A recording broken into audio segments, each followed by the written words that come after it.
ربي يسر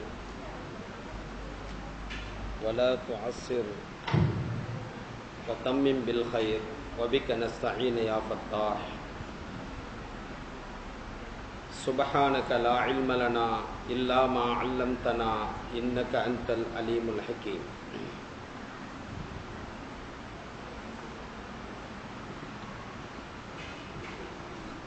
الحمد لله نحمده ونستعينه ونستغفره ونؤمن به ونتوكل عليه ونعوذ بالله من شرور أنفسنا ومن سيئات أعمالنا. من يهده الله فلا مضل له ومن يضلله فلا هادي له. ونشهد أن لا إله إلا الله وحده لا شريك له ونشهد أن سيدنا مولانا محمدا عبده ورسوله. أما بعد، فقد قال الله تعالى في القرآن العظيم الفرقان المجيد: أعوذ بالله السميع العليم من الشيطان الرجيم بفضل بسم الله الرحمن الرحيم. هل أتاك حديث ضيف إبراهيم المكرمين إذ دخلوا عليه فقالوا سلاما قال سلام قوم منكرون. وعن أبي هريرة رضي الله تعالى عنه عن النبي صلى الله عليه وسلم قال: من كان يؤمن بالله واليوم الآخر فليكرم ضيفه. رواه البخاري والمسلم.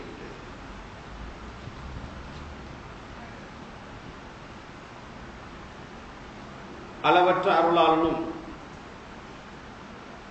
நிகரற்ற அன்பாளுமாகிய எல்லாம் வல்ல அல்லாஹ்வின் திருநாமம் போற்றி ஆரம்பம் செய்கின்றேன்.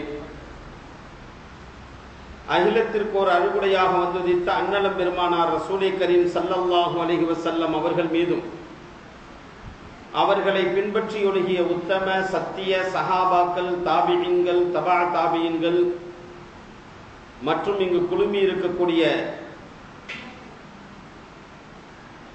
ஆண்கள், பெண்கள், பெரியோர்கள், தாய்மார்கள், சிறியவர்கள், சகோதர சகோதரிகள் எல்லோரின் மீதும் அல்லாஹ்வின் அருளும் கிருபையும் என்றென்றும் நின்று நிலவட்டுமாக. ஆமீன். அஸ்ஸலாமு அலைக்கும் வரஹ்மத்துல்லாஹி தஆலா வபரகாத்துஹு.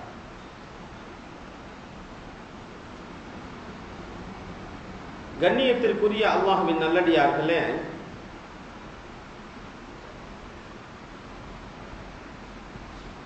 இந்த மாதத்தினுடைய தலைப்பாக இஸ்லாத்தில் விருந்தினர்களை உபசரிக்கும் முறை என்ற அடிப்படையிலே ஒரு தலையங்கத்தை நாம் தேர்ந்தெடுத்திருக்கின்றோம்.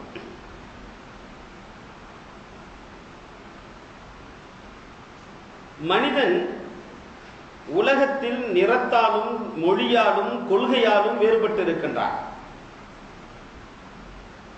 பல நிறமுடையவர்கள் இருப்பார்கள், பல மொழி பேசக்கூடியவர்கள் இருப்பார்கள், பல கொள்கை உடையவர்களாக இருப்பார்கள். ஆனால் அனைத்திலும் வேறுபாடுகள் இருந்தாலும் சில தன்மைகளில் அவர்களில் ஒற்றுமை இருக்கின்றது. அதில் ஒன்றுதான் விருந்தோம்பல். இது எல்லோரிடத்திலும் இருக்கக்கூடிய ஒன்று.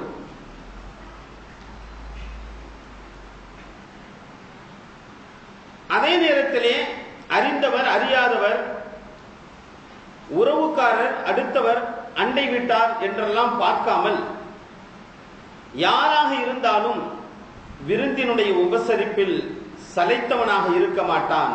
கண்டிப்பாக அவனது சக்திக்கேற்றவாறு உபசரம் செய்வான். அதுவும் இந்த விருந்து உபசரிப்பு இஸ்லாத்திற்கு மிக மிக தொடர்புடையது. மனிதனுடைய இயல்பான செயலாக இருந்தாலும் சரி, குறிப்பாக மூமின்களுடைய செயல்பாடுகளில் மிக மிக தொடர்புடையது. காரணம், இஸ்லாத்திலே நாம் பார்க்கலாம், எந்த குற்றங்களை ஒரு மனிதன் செய்துவிட்டாலும் அதற்கு பரிகாரமாக அல்லாஹ் பல இடங்களில் சொல்லக்கூடியது நீங்கள் உணவளியுங்கள், விருந்தளியுங்கள் என்றுதான் அல்லாஹ் சொல்வார். அதனால்தான் அரபியர்களிடத்திலே இந்த விருந்தோம்பல் என்பது மிக பிரசித்தி பெற்றது.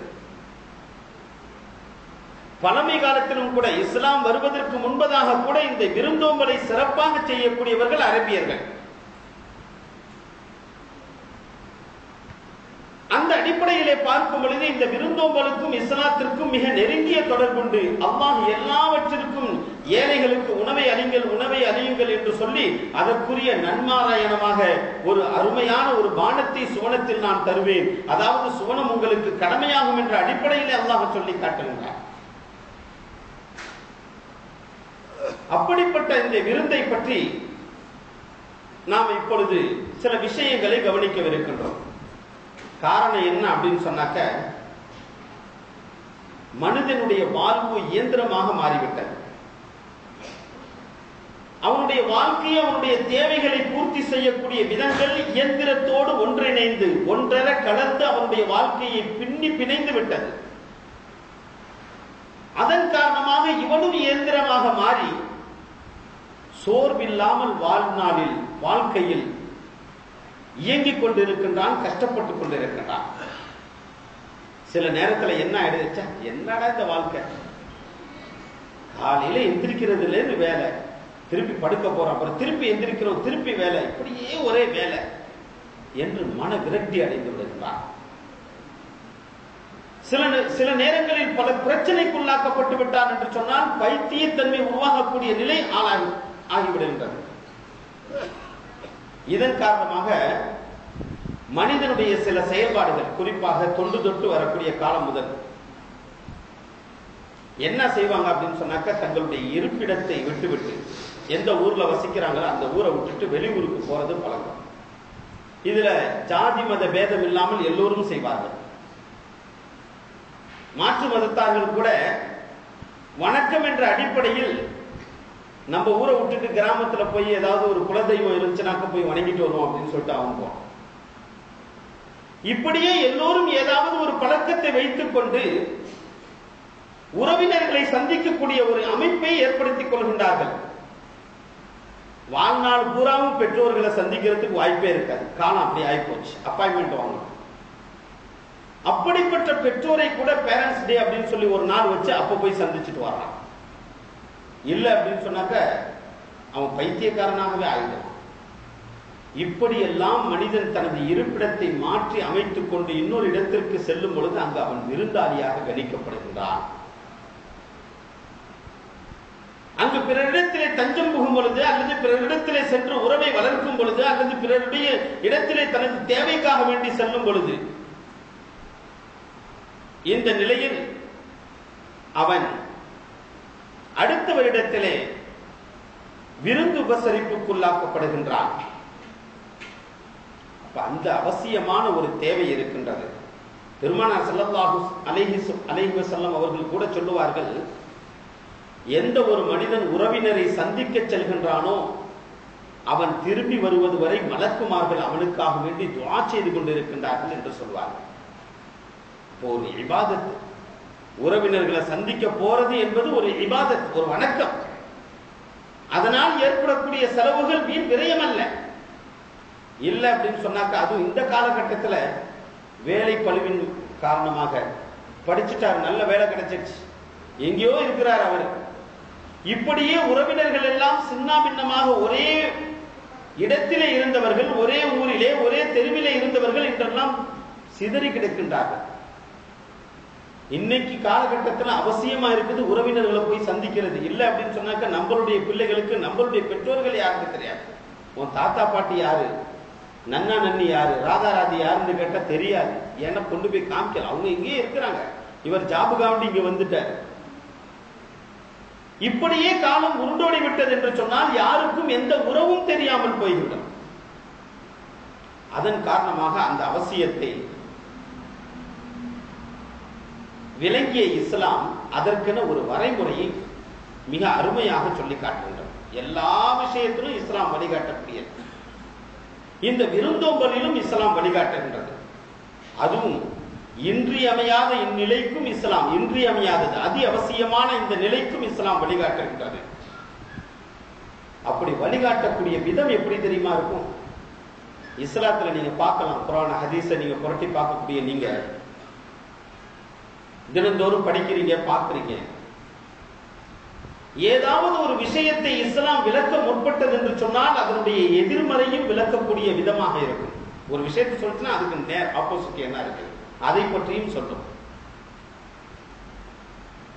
குர்ஆன்ல நம்ம நிறைய இடங்கள்ல பார்க்கலாம். குர்ஆனை பாருங்கள், எங்கெல்லாம் மூமின்களை பற்றி அல்லாஹ் தஆலா சொல்லுவானோ அடுத்தபடியாக காஃபிர்களை பற்றி, இறை நிராகரிப்பாளர்களை பற்றி அல்லாஹ் சொல்லி காட்டுவார், எதிர்மறை. எங்கெல்லாம் சூரியனை பற்றி சொல்லுகின்றானோ அங்கெல்லாம் சந்திரனை பற்றி அதற்கு அடுத்து சொல்வான். வானத்தை பற்றி சொல்லக்கூடியவன் பூமியை பற்றி சொல்லுவான், வெளிச்சத்தை பற்றி சொல்லக்கூடியவன் ஒளியை பற்றி சொல்லுவான், ஆணை பற்றி சொல்லக்கூடியவன் பெண்ணை பற்றி சொல்லுவான். வியாபாரத்தை பற்றி பேசக்கூடிய குர்ஆன் வட்டியை பற்றியும் பேசும். கற்பு போன்ற உன்னதமான நிலைகளை பற்றி, நிக்காஹ் போன்ற உன்னதமான நிலைகளை பற்றி பேசக்கூடிய இஸ்லாம் விபச்சாரத்தை பற்றியும் எடுத்து சொல்லும். அதே போன்று தர்மத்தை பற்றி சொல்லக்கூடிய இஸ்லாம் கஞ்சத்தனத்தையும் சொல்லும். இப்படி எதிர்மறையை விளக்கக்கூடிய விதம் குர்ஆனில் அபரிவிதமானது. நாம் எல்லாம் பார்த்துக் கொண்டிருக்கிறோம்.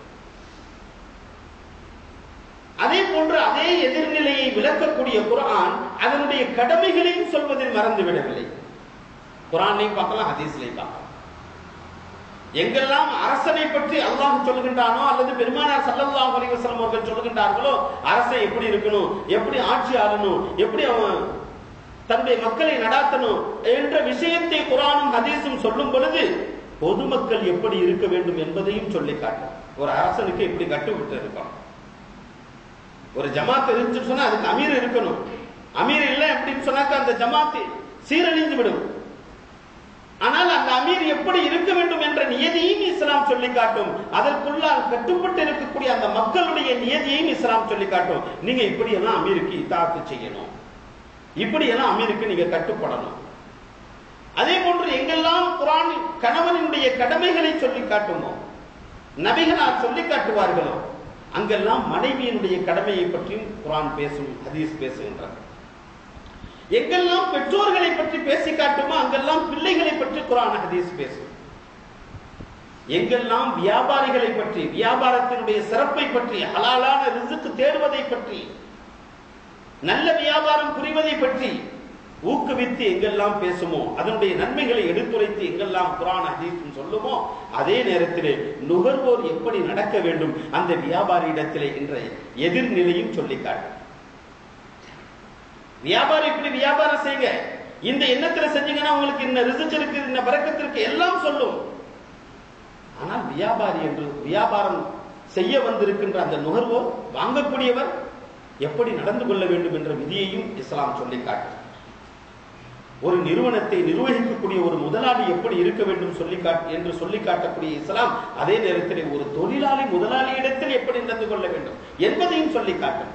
வெறும் முதலாளி மட்டும் நீ அப்படி இருக்கணும் இப்படி இருக்கணும், வேர்வை சிந்தறதுக்கு முதல்ல சம்பளம் கொடுத்துடணும், அப்படி இப்படி முதலாளிக்கு மட்டும் இஸ்லாம் சொல்லிவிடவில்லை. உன்னுடைய எஜமானனுக்கு நன்றி உள்ளவனாக நீ ஆகிக்கொள், உனது ஊதியத்தை ஹலாலாக ஆக்கிக்கொள், அவனுக்கு துரோகம் செய்யக்கூடிய செயல்பாட்டில் நீ இறங்கினாய் என்று சொன்னால் அல்லாஹ்விற்கு துரோகம் செய்து விட்டாய் என்றெல்லாம் குர்ஆன் பேசுகின்றது, ஹதீஸ் பேசுகின்றது. அதே போன்று எஜமான் அந்த காலகட்டத்திலே, போர்க்கால கட்டத்திலே எஜமான் என்று சொல்லக்கூடிய உரிமையாளன் எப்படி இருக்க வேண்டுமோ அதே போன்று அடிமையாக அவனிடத்திலே அடிமையாக இருக்கக்கூடிய அந்த அடிமை எப்படி இருக்க வேண்டும் என்பதையும் இஸ்லாம் சொல்லி காட்டும்.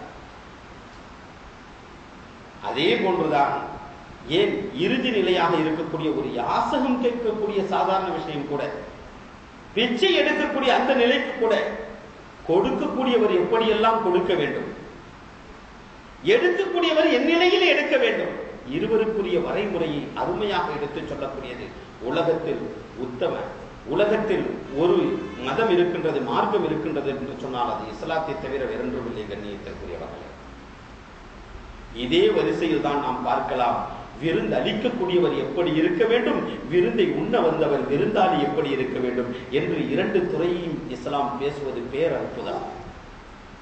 அவ்வளவு அருமையான வழிகாட்டுதல். உலகத்திற்கு உன்னதமான விதத்தில் இஸ்லாம் எடுத்துரைக்கின்றது. ஒருவர் உங்களிடத்திலே விருந்தாளியாக வந்துவிட்டார் என்று சொன்னால் அவரிடத்திலே நீங்கள் எப்படி நடந்து கொள்ள வேண்டும் என்பதை இஸ்லாம் சொல்லி காட்டுகின்றது. அதே போன்று விருந்தாளியாக சென்று விட்ட நீங்கள் அவரிடத்திலே எப்படி நடந்து கொள்ள வேண்டும் என்பதை இஸ்லாம் அருமையாக சொல்லி காட்டுகின்றது கண்ணியத்திற்குரியவர்கள்.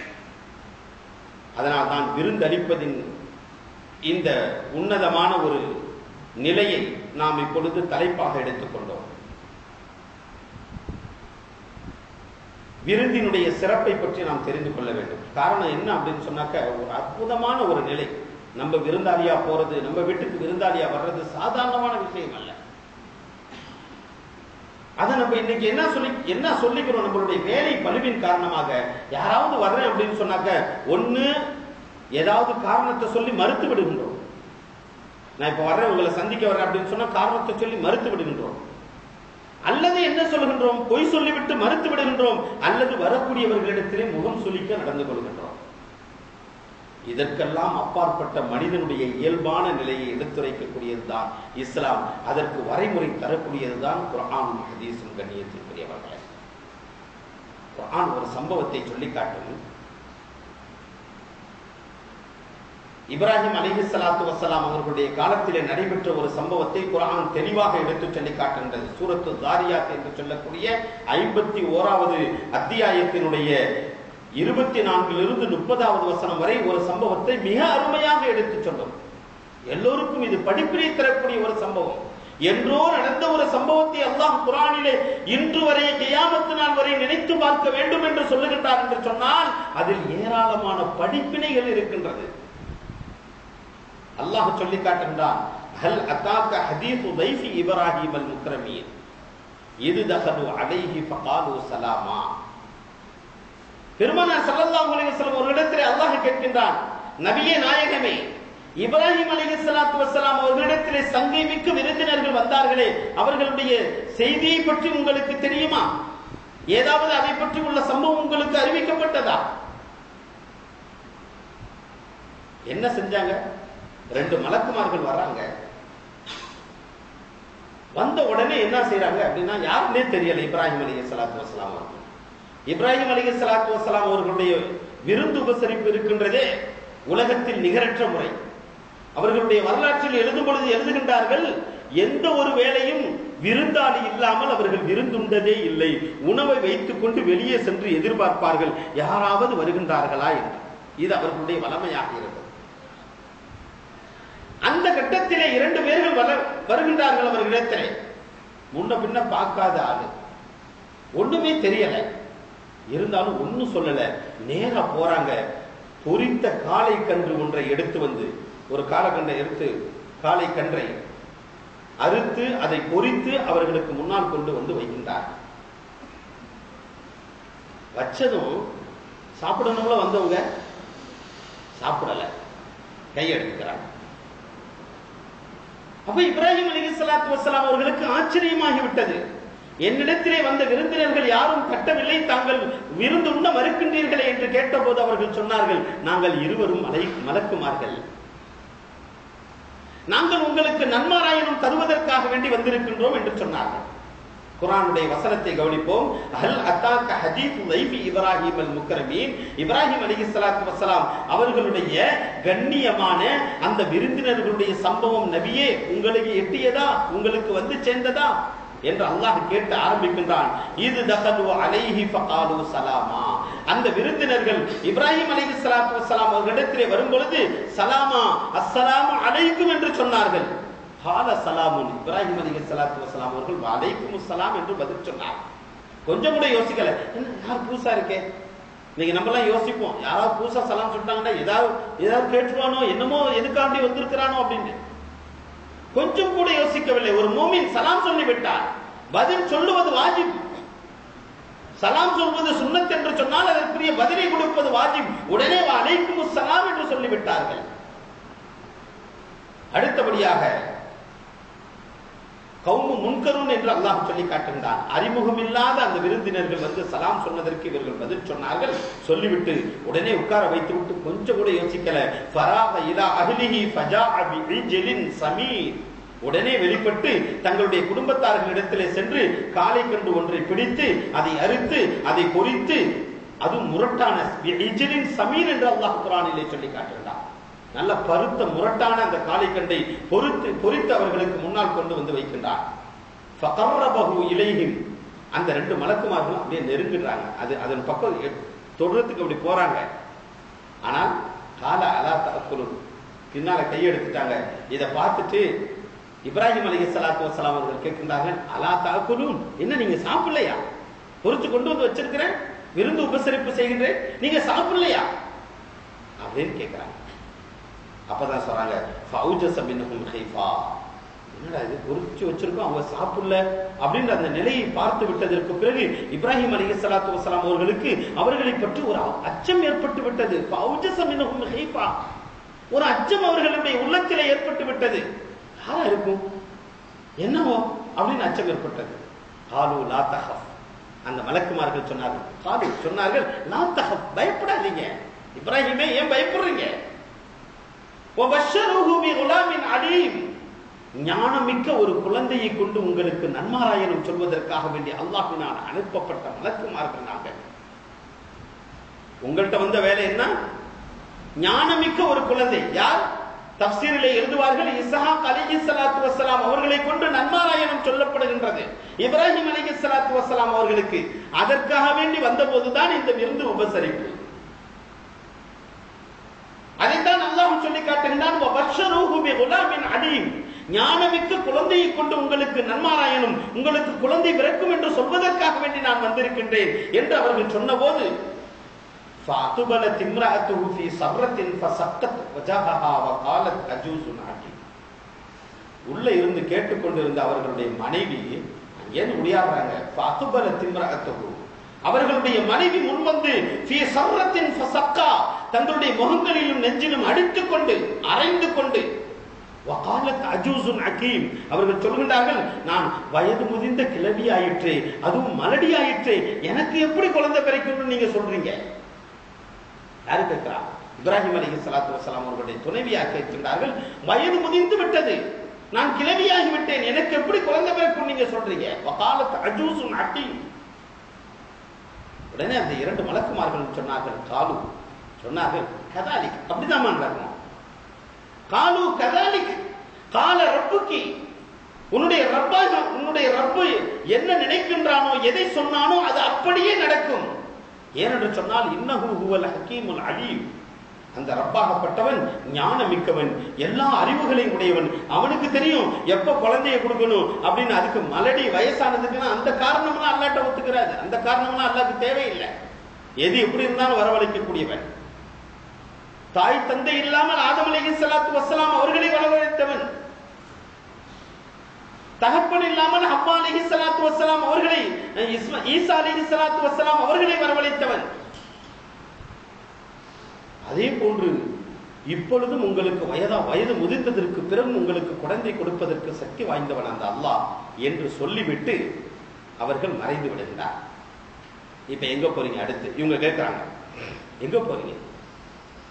அல்லாஹ் இன்னொரு வசனத்திலே சொல்லி காட்டுவான், கால யா கௌமி. இந்த வசனத்துல எவ்வளவு விஷயங்கள் இருக்கின்றது. 2 விஷயம், 2 சம்பவத்தை அல்லாஹ் இந்த சூரத்து தாரியாத்துல சொல்லி காமிக்கிறான். ஒன்னு, இப்ராஹிம் அலைஹிஸ்ஸலாத்து வஸ்ஸலாம் அவர்களிடத்திலே வந்து நடந்த சம்பாஷணை. இது என்ன விஷயம்?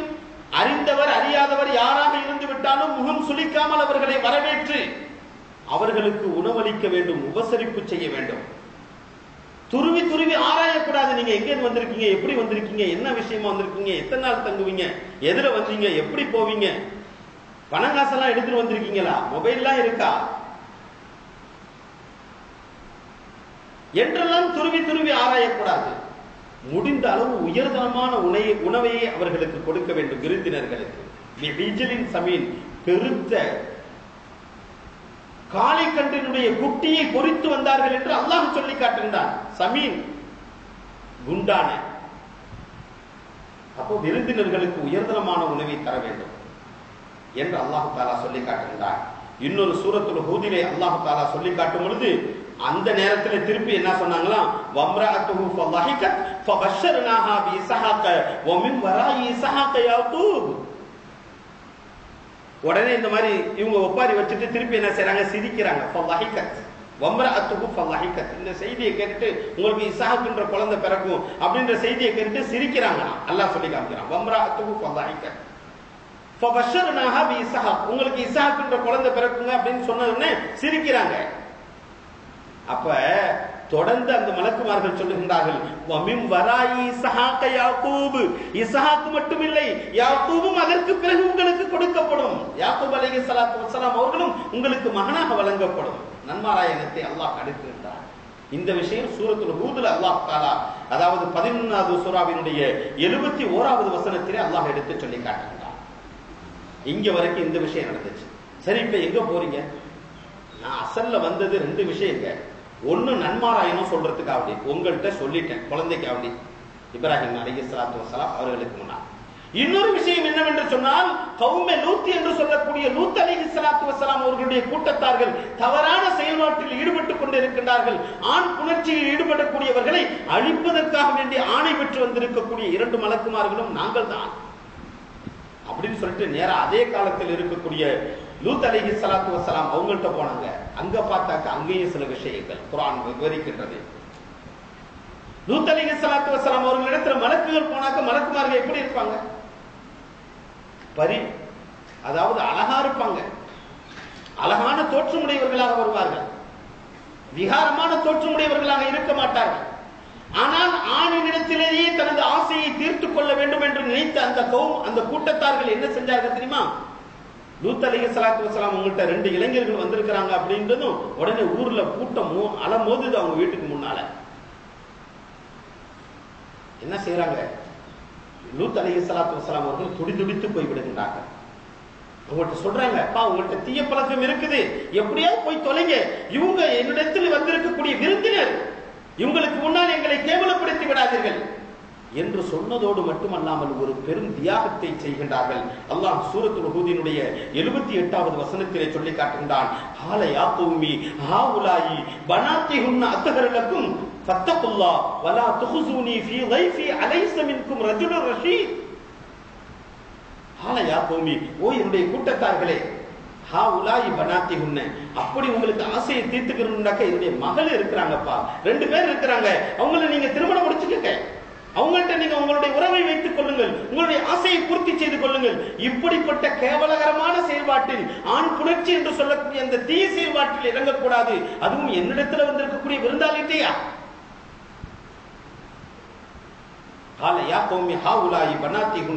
பரிசுத்தமாக்கப்பட்ட இந்த பெண்ணிலிருந்து நீங்கள் உங்களை தூய்மைப்படுத்திக் கொள்ளுங்கள். ஃபத்தகுல்லாஹ், அல்லாஹ்வை அஞ்சிக் கொள்ளுங்கள். ஆண் புணர்ச்சி என்பது கடும் தண்டனை வரவழைக்கக்கூடியதாக இருக்கின்றது. வலா துஹ்ஸினி ஃபீ தைஃபி, என்னுடைய விருந்தினரிடத்தில் என்னை கேவலப்படுத்தி விடாதீர்கள். நீங்க தப்பா நடந்து என்னை கேவலப்படுத்திடாதீங்கப்பா அப்படின்னு தன்னுடைய கூட்டத்தார்கிட்ட சொல்லிட்டு இறுதியா சொன்னாங்க, அலைஸ மின்கும் ரஜுலு ரஷீத், உங்களை யாராவது நல்ல வழிகாட்டக்கூடியவங்க இல்லையா?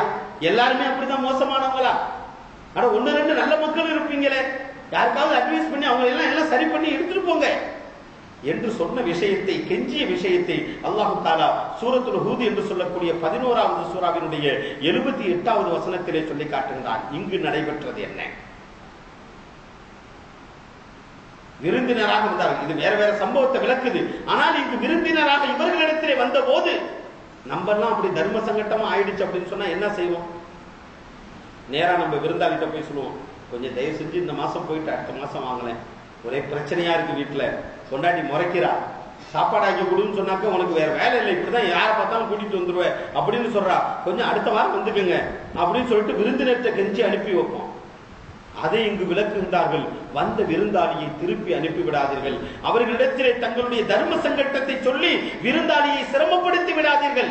என்ன பிரச்சனை நீனே வச்சுக்கப்பா. குடும்பத்தில் எவ்வளவு பிரச்சனை இருக்கும், பொருளாதாரம் மென்மையாக இருக்கும், பொருளாதாரம் இல்லாத நிலை, கடனில் அகப்பட்டுக் கொண்டிருப்பாய், வீட்டில் பிரச்சனைகள், நோய்வாய்ப்பட்டு இருக்கும், இதர பிரச்சனைகள் எதுவாக இருந்தாலும் விருந்தினர்கள் வந்து விட்டார்கள் என்று சொன்னால் அவர்களை கண்ணியப்படுத்த வேண்டும் என்பது இந்த வசனங்களின் மூலமாக, இந்த சம்பவங்களின் மூலமாக அல்லாஹ் விளக்கி காட்டுகிறார்.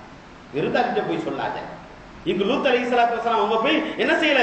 விருந்தாளிட்ட போய் சொல்லல, நீங்க போயிடுங்க, இந்த மாதிரி பிரச்சனையா இருக்கு, என்னுடைய கூட்டத்தார்கள் தப்பா நடக்க வர்றாங்க அப்படின்னு சொல்லிட்டு விருந்தாளிட்ட சொல்ல வரல.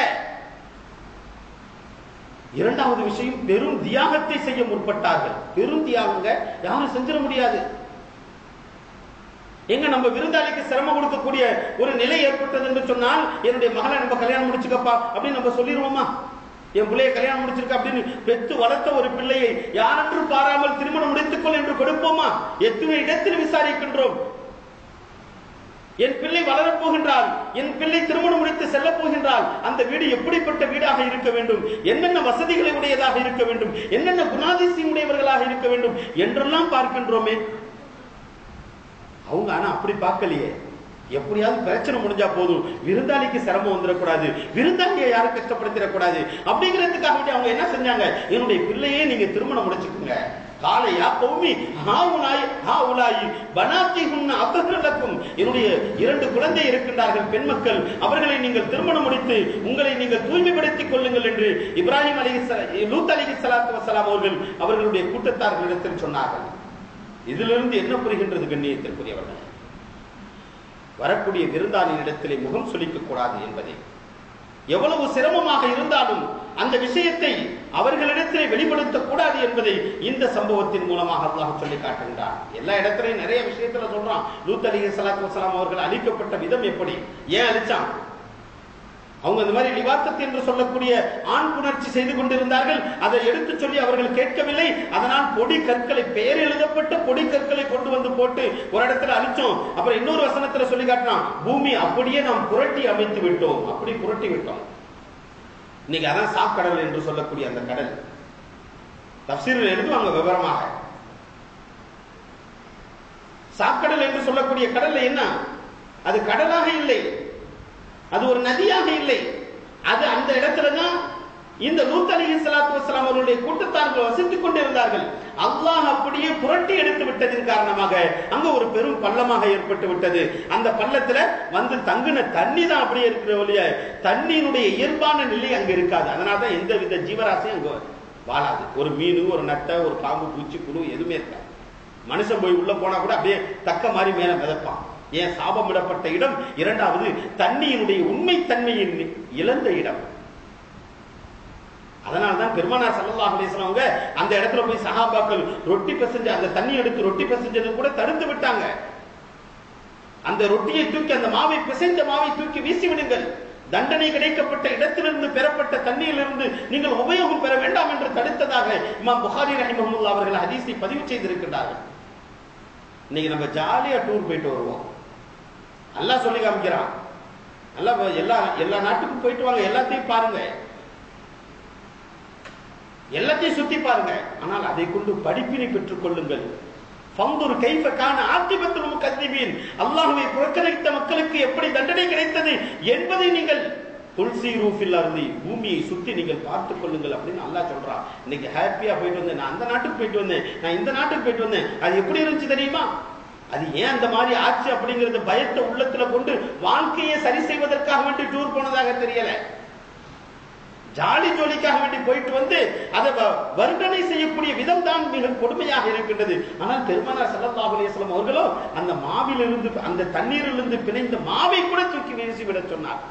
காரணம், அதனுடைய அசராத்துகள் உங்களில் வந்துவிடும், அந்த தண்டனைக்குரிய கோளாறுகள் உங்களிடத்திலும் ஏற்படுத்திவிடும் என்பதற்காக வேண்டி நபிகளார் தடுத்தார்கள். கண்ணியத்திற்குரியவர்கள், அப்படிப்பட்ட இடம்தான் அந்த சாக்கடை.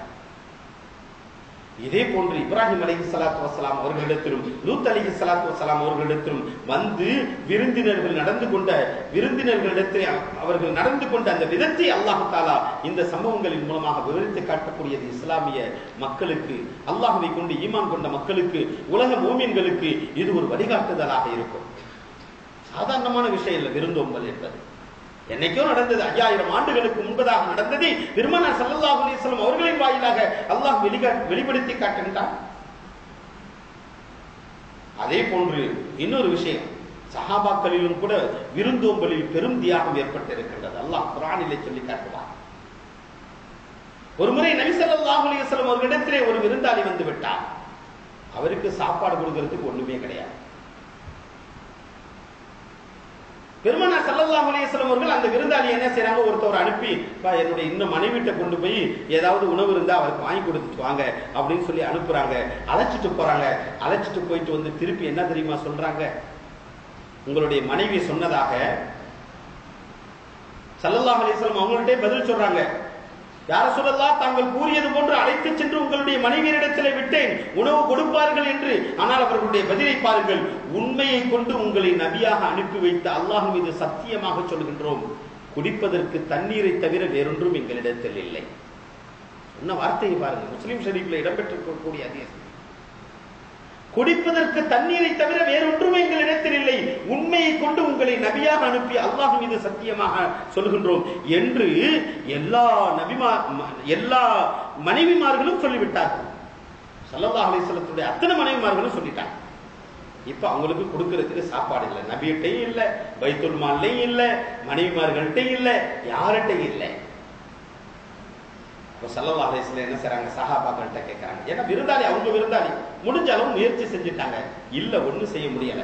சஹாபாக்கள்கிட்ட கேட்கறாங்க, யாராவது என்னுடைய விருந்தினரை அழைத்து செல்கின்றீர்களா? فقام رجل من الانصار فقال انا يا رسول الله. அன்சாரியை சார்ந்த ஒரு சஹாபி எழுந்து நின்றார். யா ரசூலல்லாஹ், நான் கூட்டிட்டு போறேன், உங்களுடைய விருந்தாளியை நான் கூட்டிட்டு போறேன். فذهب الى اهله, வீட்டுக்கு அழைச்சிட்டு போறாரு. فقال لامراته, தன்னுடைய மனைவிட்ட சொல்றாரு, ஹாதா லைஃபி ரசூலில்லாஹி ஸல்லல்லாஹு அலைஹி வஸல்லம், இது அல்லாஹ்வுடைய தூதருடைய விருந்தாளி ஆயிட்டமா, நான் அழைச்சிட்டு வந்திருக்கிறேன் அப்படின்னு சொன்னாரு. அதற்கு மனைவி என்ன தெரியுமா சொல்லுகிறார்கள், லா தத்தஹரிஹி ஷைஆ.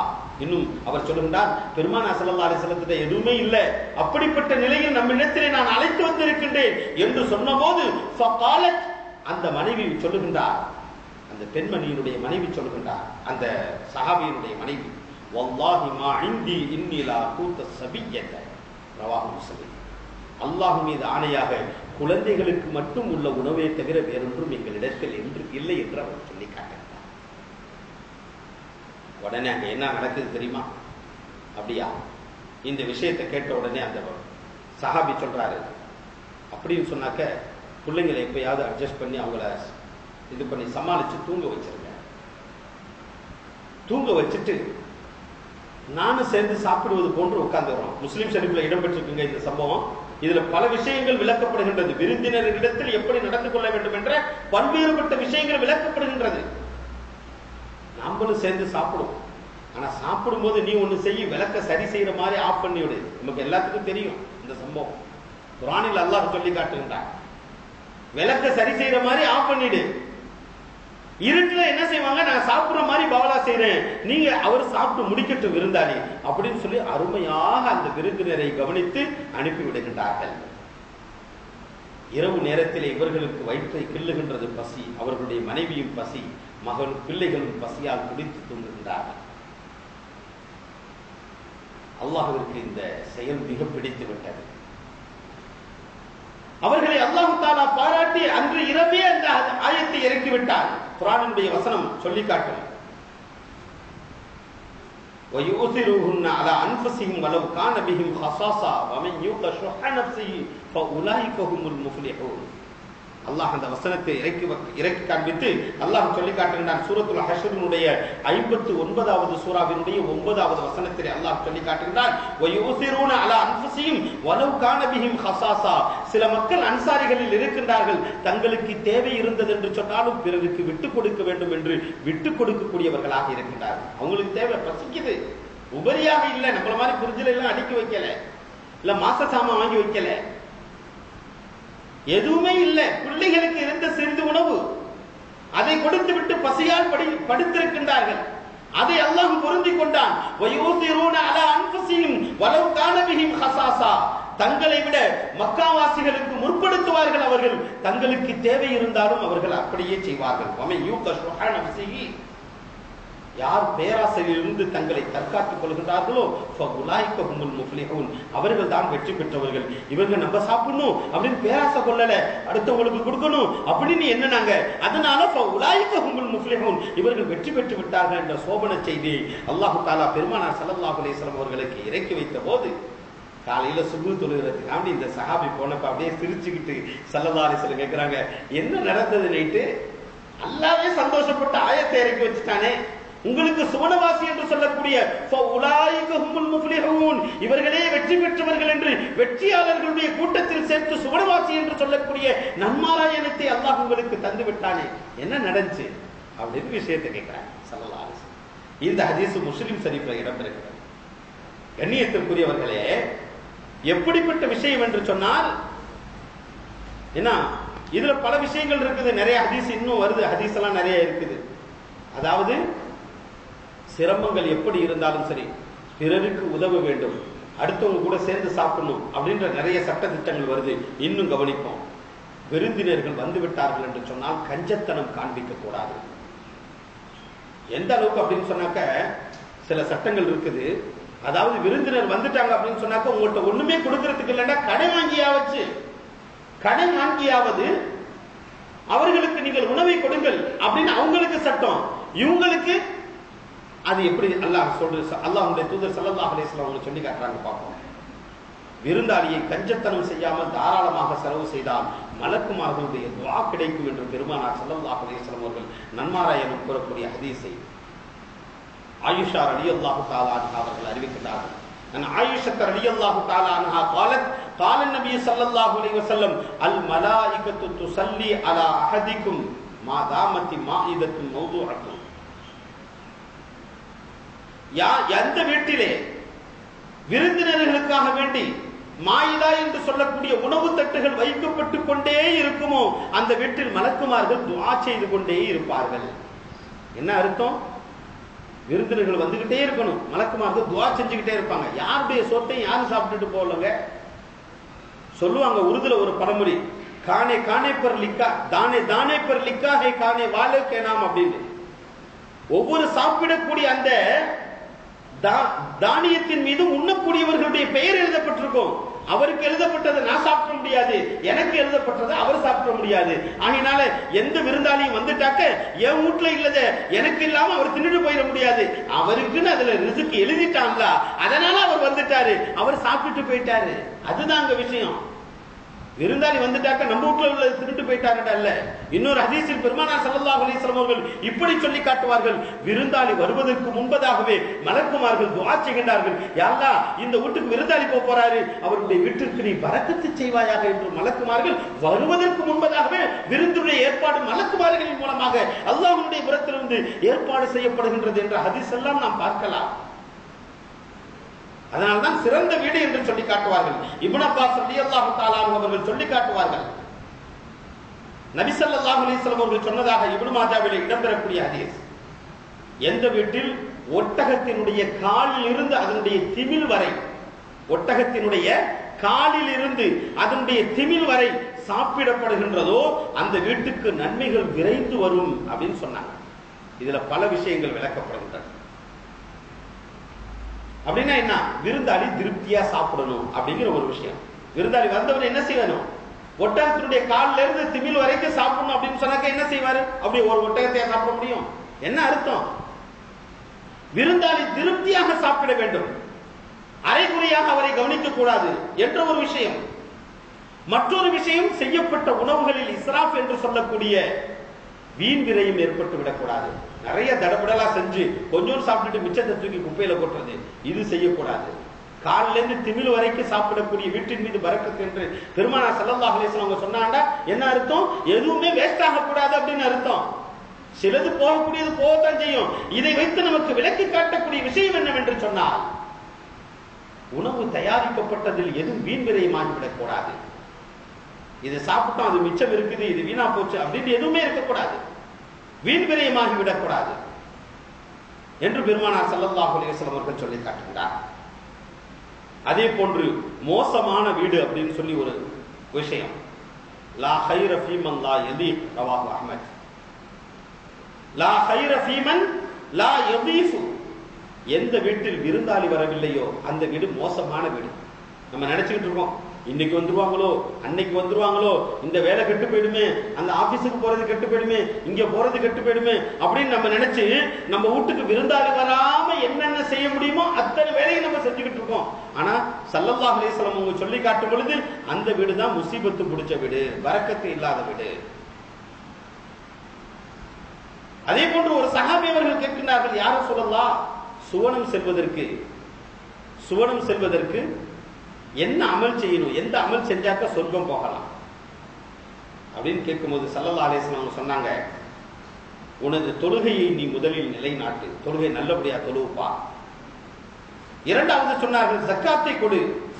மூன்றாவது சொன்னார்கள் விருந்தினர்களை உபசரி, நீ சுவர்க்கத்தில் போய் விடுவாய். 3 செயலும் மட்டும் இருக்கணும். வெறும் தொழுகை மட்டும் இருந்தா போயிட முடியாது, வெறும் ஜக்காத்து மட்டும் இருந்தா போயிட முடியாது, அதாவது வெறும் இபாதத்து மட்டும் இருந்தால் போய்விட முடியாது. வரக்கூடிய மக்களை கவனித்து, விருந்தினர்களை கவனித்து அவர்களை உபசரிக்க வேண்டும். அப்படி செய்தோம் என்று சொன்னால் நீ சுவர்க்கத்தில் நுழைந்து விடுவாய் என்று பெருமானார் ஸல்லல்லாஹு அலைஹி வஸல்லம் அவர்கள் சொல்லி காட்டுகின்றார்கள். கண்ணியத்திற்குரியவர்களே,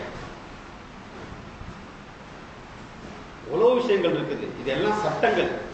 அதனால ஒரு கதை சொல்லி, ஒரு சம்பவம் சொல்லி, ஒரு விஷயத்தை சொல்லி எல்லாம் இது சிரிக்க வச்சு அப்படியெல்லாம் விளக்க வேண்டிய விஷயம் இல்லை. இதெல்லாம் துணுக்காக ஒவ்வொரு விஷயமாக ஒரு தலைப்பை எடுத்துக்கிட்டு அதை அப்படியே தனித்தனியா பிரிச்சு ஒன்றுக்கு என்ன வகை வழிகாட்டப்பட்டிருக்கின்றது என்பதை ஆராயக்கூடிய ஒரு மஜ்லிஸ். இது சிந்தனை செய்து பார்க்க வேண்டிய ஒரு மஜ்லிஸ். ஒரு பயாண்டாக்க ஒரு ஈசா அலைஹிஸ்ஸலாத்து வஸலாம் உங்களுடைய சம்பவத்தை சொல்லி, ஒரு மூசா அலைஹிஸ்ஸலாத்து வஸலாம் உங்களுடைய சம்பவத்தை சொல்லி ஒரு சிரிப்பை காமிச்சு ஒரு இது பண்ணக்கூடிய ஒரு மஜ்லிஸ் அப்படின்னு நினைச்சுக்கிறாங்க தயவு செய்து.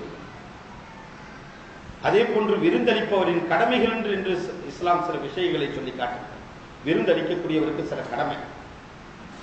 இப்ப ஒருத்தவருக்கு விருந்து கூப்பிட்டுட்டோம் அல்லது விருந்தாளியா அவர் வந்துட்டாரு, இப்ப நமக்கு செய்ய வேண்டிய சில கடமைகள் இருக்கின்றது. பெருமானார் ஸல்லல்லாஹு அலைஹி வஸல்லம் அவர்கள் சொல்லக்கூடிய ஹதீஸை இமாம் புகாரி ரஹிமஹுல்லாஹ், இமாம் முஸ்லிம் ரஹிமஹுல்லாஹ் அவர்கள் பதிவு செய்திருக்கின்றார்கள். மன் கான யுமினு பில்லாஹி வல் யௌமில் ஆகிர், யார் அல்லாஹ்வை கொண்டும் மறுமை நாளை கொண்டும் ஈமான் கொண்டிருக்கின்றார்களோ அவர்கள் விருந்தினர்களை கண்ணியப்படுத்தட்டும். ஃபல் யுக்ரிம் தைஃபஹு, விருந்தினர்களை கண்ணியப்படுத்தினாதான் நீ முஸ்லிம்.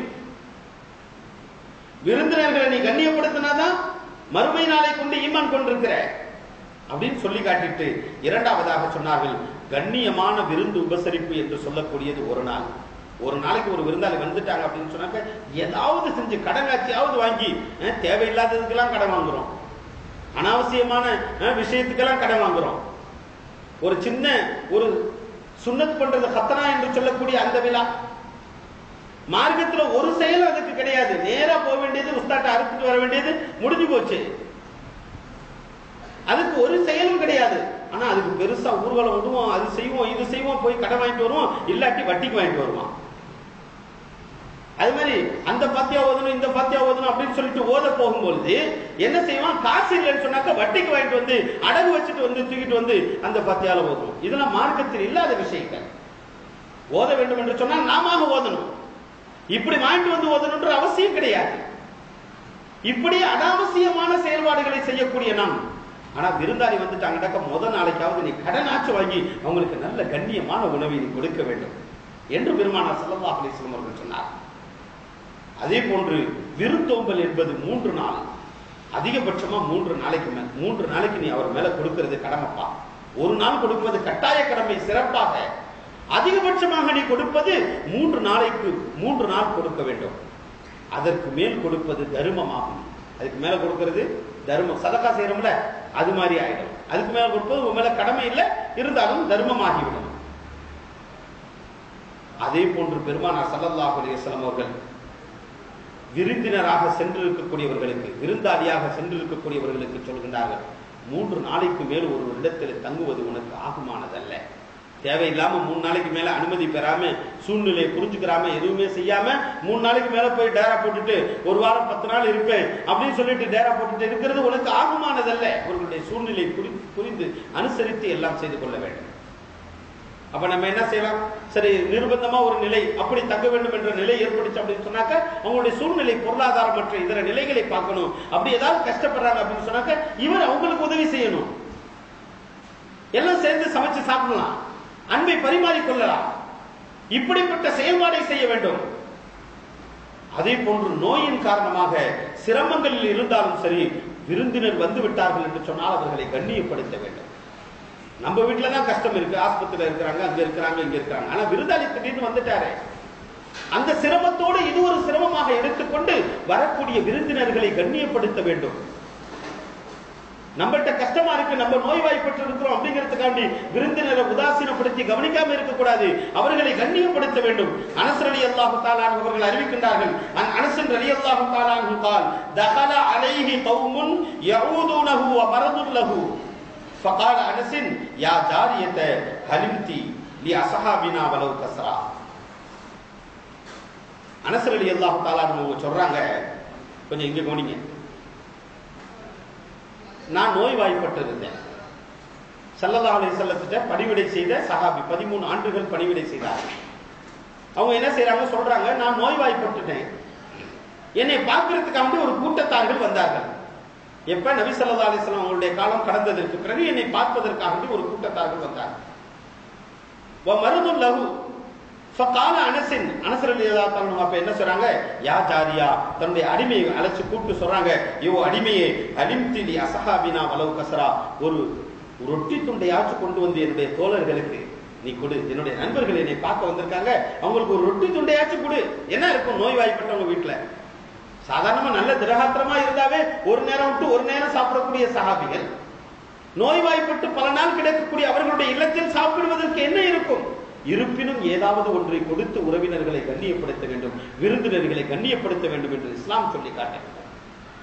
அதனால்தான் அனஸ் ரலியல்லாஹு தஆலா அவர்கள் தன்னுடைய அடிமை அழைத்து சொல்லி காட்டுகிறார்கள், யா ஜாரியா, ஓ என்னுடைய அடிமையே, ஹலிப்தி லி அஸ்ஹாபினா வலவ் கஸரா, ஒரு ரொட்டி துண்டையாவது எனது தோழர்களுக்கு நீ கொண்டு வந்து கொடு என்று சொல்லிவிட்டு, ஃபஇன்னி சமிஅத்து நபி ஸல்லல்லாஹு அலைஹி வஸல்லம் யகூல், ஏனென்று சொன்னால் நான் நபி ஸல்லல்லாஹு அலைஹி வஸல்லம் அவர்கள் சொல்ல கேட்டிருக்கின்றேன், மகாரிமல் அஹ்லாகி மின் அமாலில் ஜன்னா, சுவர்க்கவாசிகளுடைய அமல் என்ன தெரியுமா, அதுதான் உயர்ந்த பண்புகளாகும். நல்ல பண்பே சுவர்க்கவாசியினுடைய செயல்பாடு. வந்தவங்களை எனக்கு என்னன்னு கண்டுக்கிறாம நம்ம அவனுக்கு மேல 100 ஒப்பாரி வச்சு அவனுக்கு மேல 100 குறைகளை சொன்னா, ஏன்டா இவன் வீட்டுக்கு வந்தோன்னு சொல்லிட்டு வெறுத்து போயிடுவான், அப்புறம் உறவு போயிடும். அதுக்காக நீ என்ன செய்யணும், வந்த உறவினர்களை இன்பம் முகம் சொலிக்காமல் அவர்களை இன்பகரமாக முகமலர்ச்சியோடு அழைத்து தன்னிடத்தில் என்ன இருக்கின்றதோ அதை நாம் கொடுக்க வேண்டும். அதே போன்று வர்ற உறவினர்களை என்ன செய்யணும், நம்ம தான் அழைக்கணும். நம்ம அழைச்சு அவங்களுக்கு உணவு கொடுக்கணும், நம்ம அவங்களை சந்தோஷமா அழைக்கணும். நம்ம அழைச்சாலும் சரி, அவர்களாக விருந்தினர்களாக வந்தாலும் சரி, எந்திரிச்சு நன்று நம்ம தான் அவங்களை சந்தோஷமான முறையிலே அழைத்து அவர்களுக்கு உணவு பரிமாற வேண்டும். ஹதீஸ் ஷரீஃபில் இடம்பெறக்கூடிய ஹதீஸ் புகாரி ஷரீஃபில் இடம்பெறுகின்றது. அபிசீனியா என்று சொல்லக்கூடிய ஹபஷா நாட்டிலிருந்து சில தூதுவர்கள், சில தோழர்கள் வருகின்றார்கள். ஸல்லல்லாஹு அலைஹி வஸல்லம் அவங்களே எந்திரிச்சு என்ன செய்யறாங்க, அவங்களை எல்லாம் உட்கார்றதுக்கு, கை கழுவுறதுக்கு தண்ணி கொடுத்து, அப்புறம் அவங்களுக்கு தட்டை வச்சு அவங்களுக்கு உணவு பரிமாறி கொண்டு இருக்கின்றார்கள். சஹாபாக்கள் பார்த்து விட்டு கேட்கிறார்கள், யார சொல்லலாம், எங்கிட்ட அந்த பொறுப்பை விட்டுங்க, நாங்க செய்யறோம் அப்படின்னு சொன்ன போது அந்த ஸல்லல்லாஹு அலைஹி வஸல்லம் அவர்கள் என்ன சொன்னார்கள் தெரியுமா, எனது அருமை தோழர்களே, இவர்கள் யார் தெரியுமா, என்னுடைய தோழர்கள் எல்லாம் ஒரு நாள் தங்களுடைய சொந்தங்களையும் தங்களுடைய பொருள்களையும் விட்டுவிட்டு ஹிஜ்ரத் செய்து அபிசீனியா சென்ற போது அந்த மன்னர், அபிசீனிய நாட்டினுடைய மன்னர் அவர்களை வரவழைத்து அரவணைத்து அவர்களுக்கு தங்க இடம் கொடுத்து உபசரித்தார்கள். அதற்குரிய நன்றி கடனாக அவர்களுடைய நாட்டை சார்ந்தவர்கள் இப்பொழுது என்னிடத்தில் வந்திருக்கின்றார்கள், கண்ணியப்படுத்துவது என் மீது கடமை, ஆகினால் நான் எழுந்து அவர்களை கண்ணியப்படுத்தி அவர்களை சிறப்பு செய்கின்றேன் என்று பெருமானார் ஸல்லல்லாஹு அலைஹி வஸல்லம் அவர்கள் தங்களுடைய கரத்தினாலேயே அவர்களுக்கு பரிமாறினார்கள். தங்களுடைய கரத்தினாலே கொடுத்தாங்க. இன்னைக்கு நம்ம என்ன செய்யறோம், கல்யாணத்துக்கு பத்திரிக்கை கொடுத்துட்டு போயிடுறோம், இல்லைன்னு சொன்னா வீட்டுல தூக்கி வீசிட்டு போயிடுறோம், ஒரு போன் பண்ணி கூட சொல்றது இல்லை. சரி சொல்லிட்டாங்களே, சரி போயிட்டாங்க, அல்ஹம்துலில்லாஹ், அந்த அளவுக்கு நம்ம பிஹேவ் பண்ணிக்கிற கூடாது. சரி சொல்லிட்டாங்க, திருமணத்திற்காக வேண்டி போயிட்டோம், கண்டுக்கிறதே இல்லை. அப்படி கண்டுபிட்டோம் அப்படின்னு சொன்னாக்க நம்மளுடைய பண்பாடுகள் செயல்பாடுகள் எப்படி இருக்கின்றது தெரியுமா, ஆளை பார்க்கறான், வாகனத்தை பார்க்கறான், ஆள் எப்படி கோட் ஷூட் எல்லாம் போட்டிருக்கிறான் அப்படின்னா உடனே எந்திரிச்சு ஓடி போய் அவனை வரவேற்கிறான். அல்லது வரக்கூடிய வாகனத்தை பார்க்கறான், ஓ ஃபெராரியா இருக்குது, அது BMW இருக்கு, சரி உடனே எந்திரிச்சு ஓடி போய் வாங்க வாங்க வாங்க உட்காருங்க அப்படின்னு சொல்றான். ஆள் ஒரு மாதிரியா வந்தான் அப்படின்னு சொன்னாக்க அவனை மனுஷனாவே மதிக்கிறது இல்லை.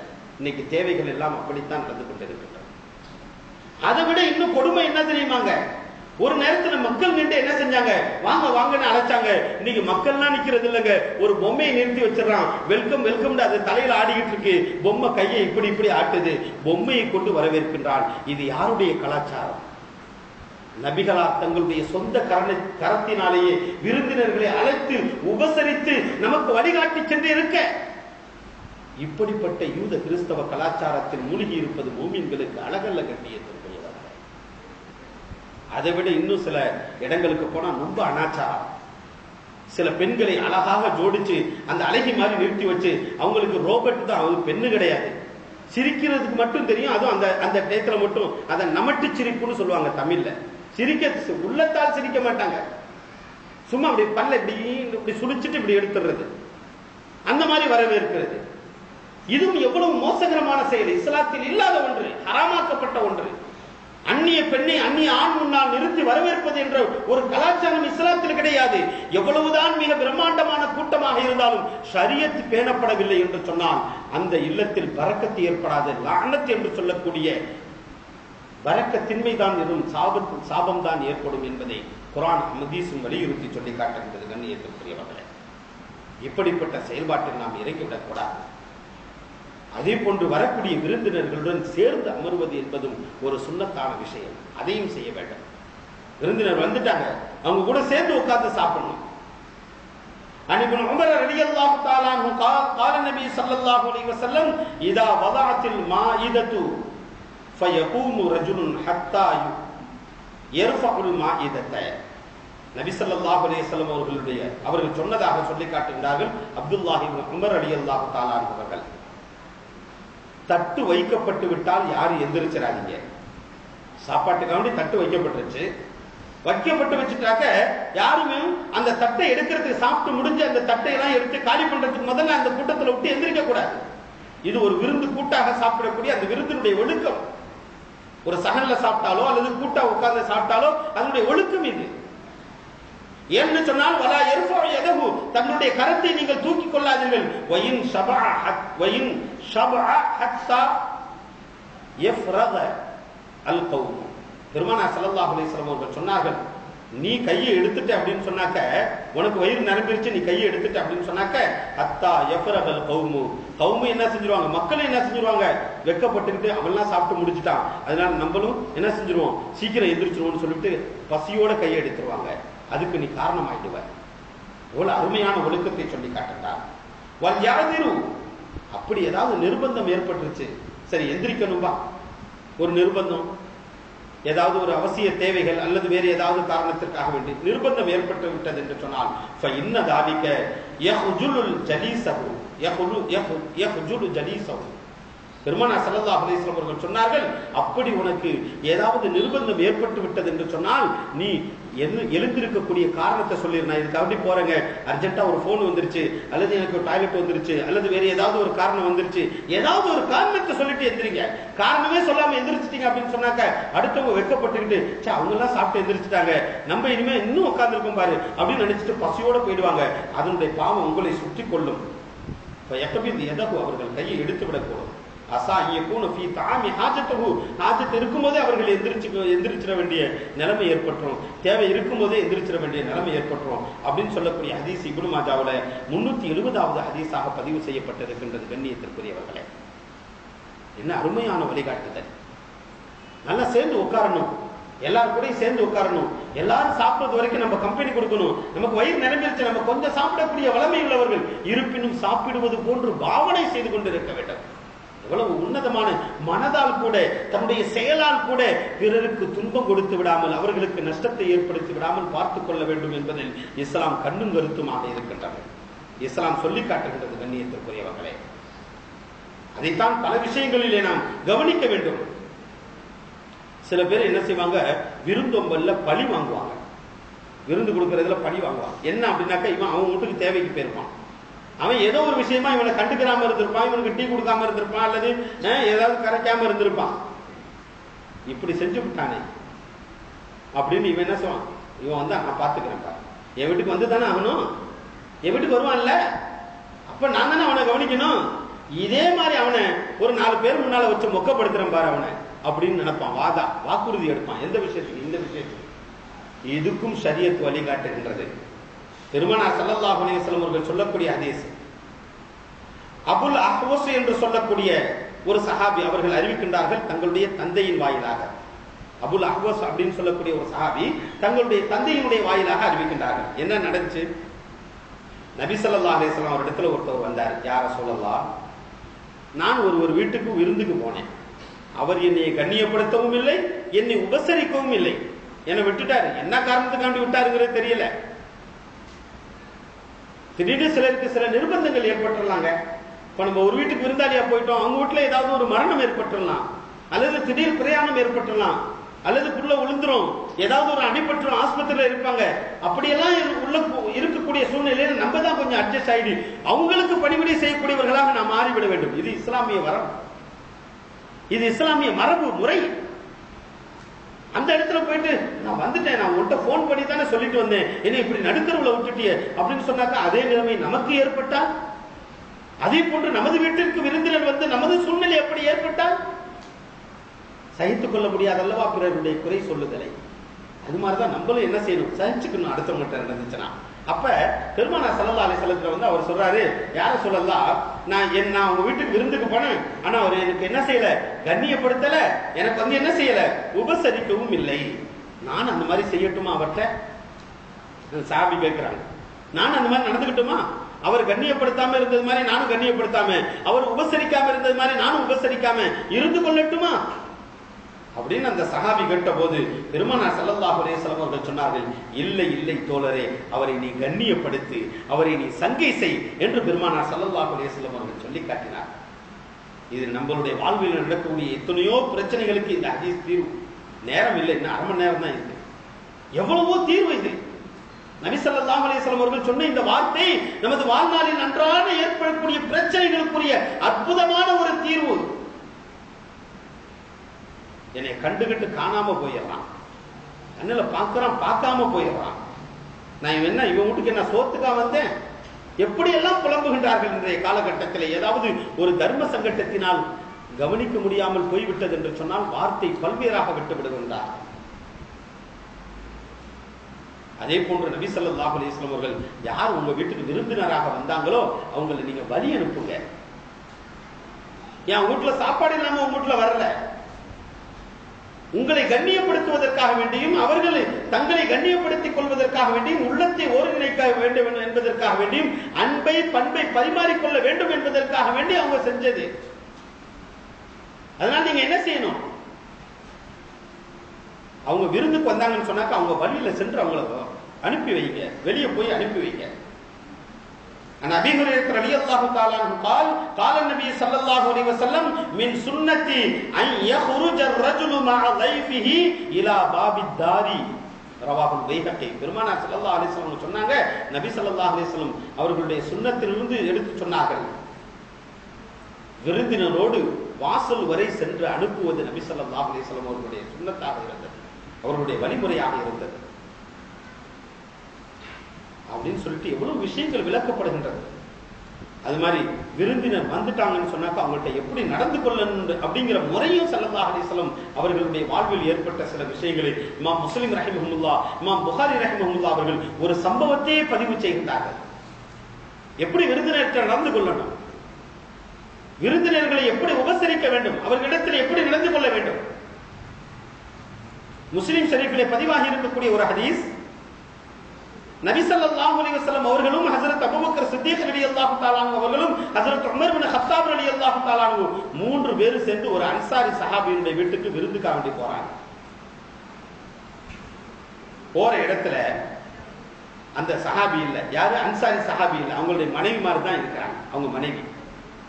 அவங்க மனைவி சொல்றாங்க, அஹ்லம் வ ஸஹ்லம் மர்ஹபம் பிக்க, உங்களுக்கு வாழ்த்து உண்டாகட்டுமாக, வாருங்கள் நன்மாராயணும் நன்மாராயணும் என்று சொல்லி அவர்களை அழைத்தார்கள். கணவன் இல்லை. நபி ஸல்லல்லாஹு அலைஹி வஸல்லம் அவங்க கேட்கிறாங்க, ஐன ஃபுலானுன், எங்க உங்க வீட்டுக்காரு, அவர் எங்க போயிருக்காரு, ஐன ஃபுலானுன், எங்க அவர் போயிருக்கிறாரு, நீங்க வரவேற்கிறீங்களே.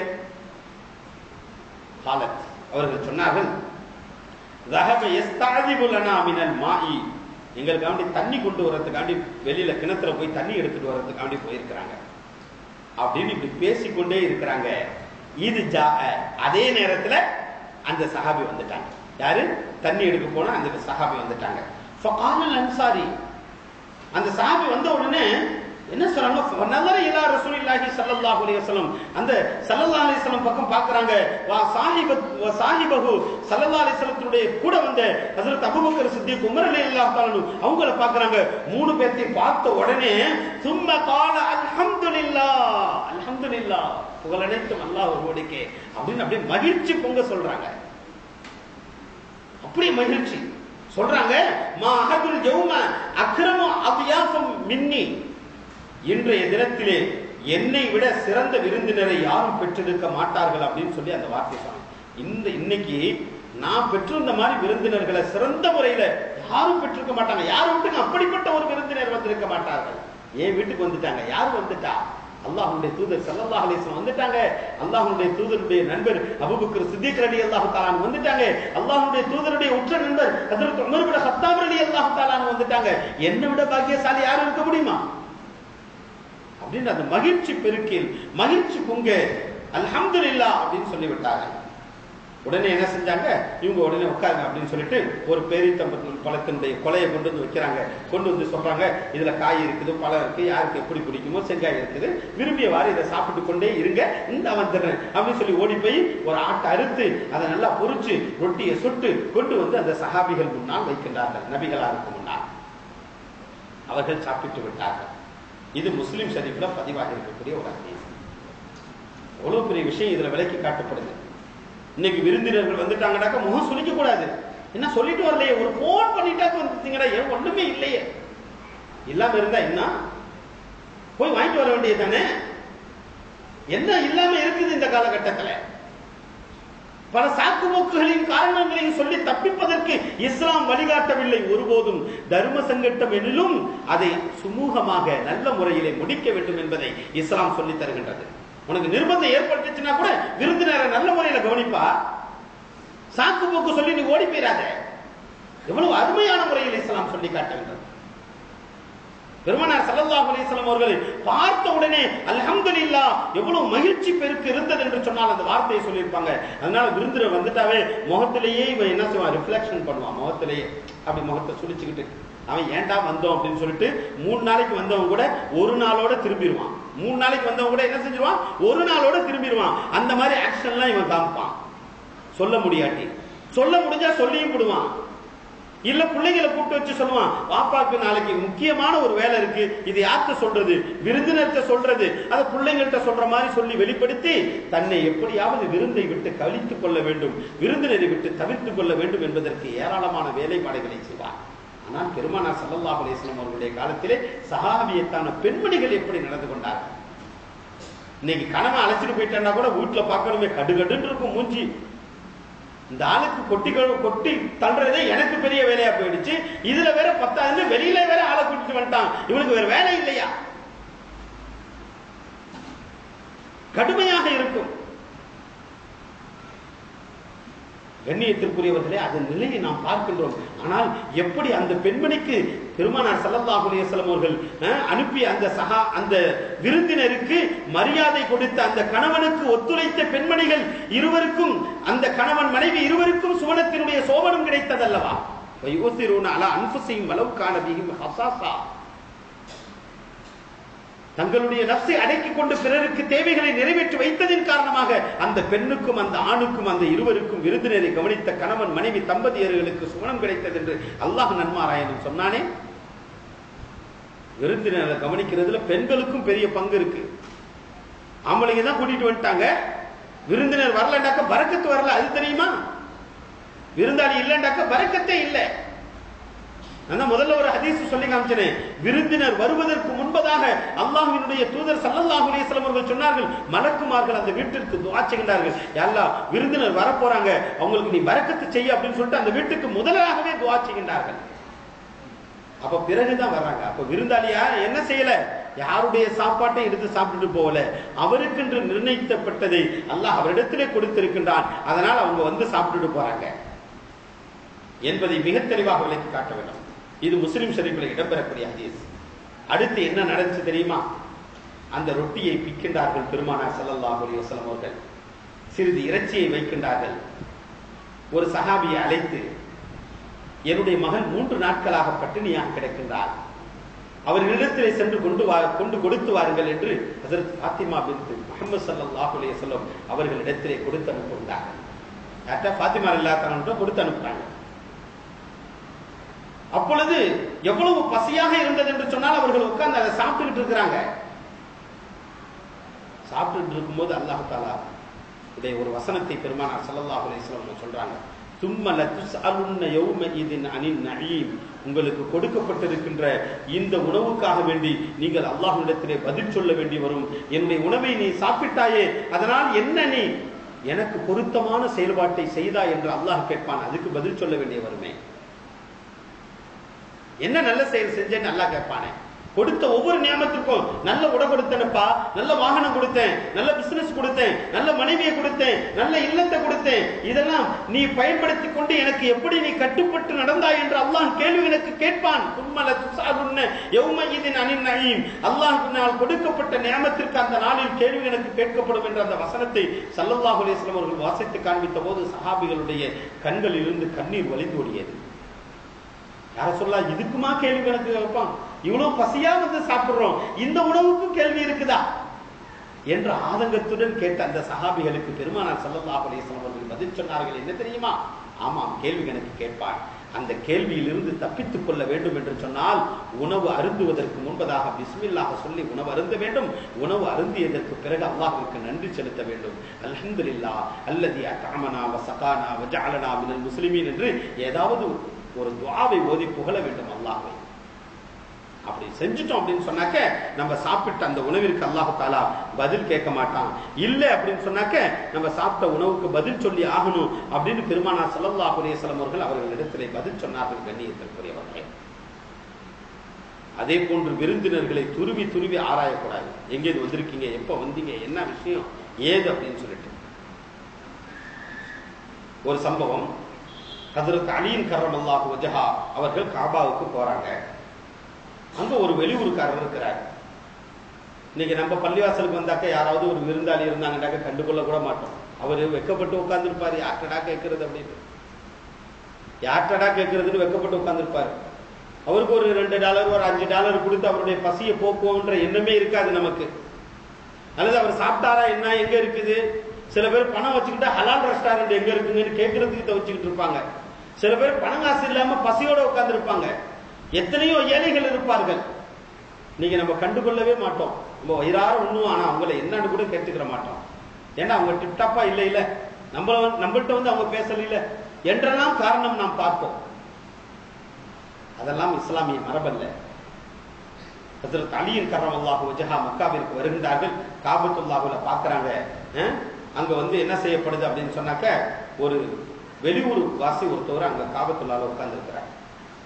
அவரை கூப்பிட்டு நேரம் வராங்க. சாப்பிட்டீங்களான்னு கேட்கறாங்க. இல்ல அப்படிங்கிற. நேரம் வாங்க எங்க வீட்டுக்கு அப்படின்னு சொல்லி நேரம் அழைச்சிட்டு வராங்க.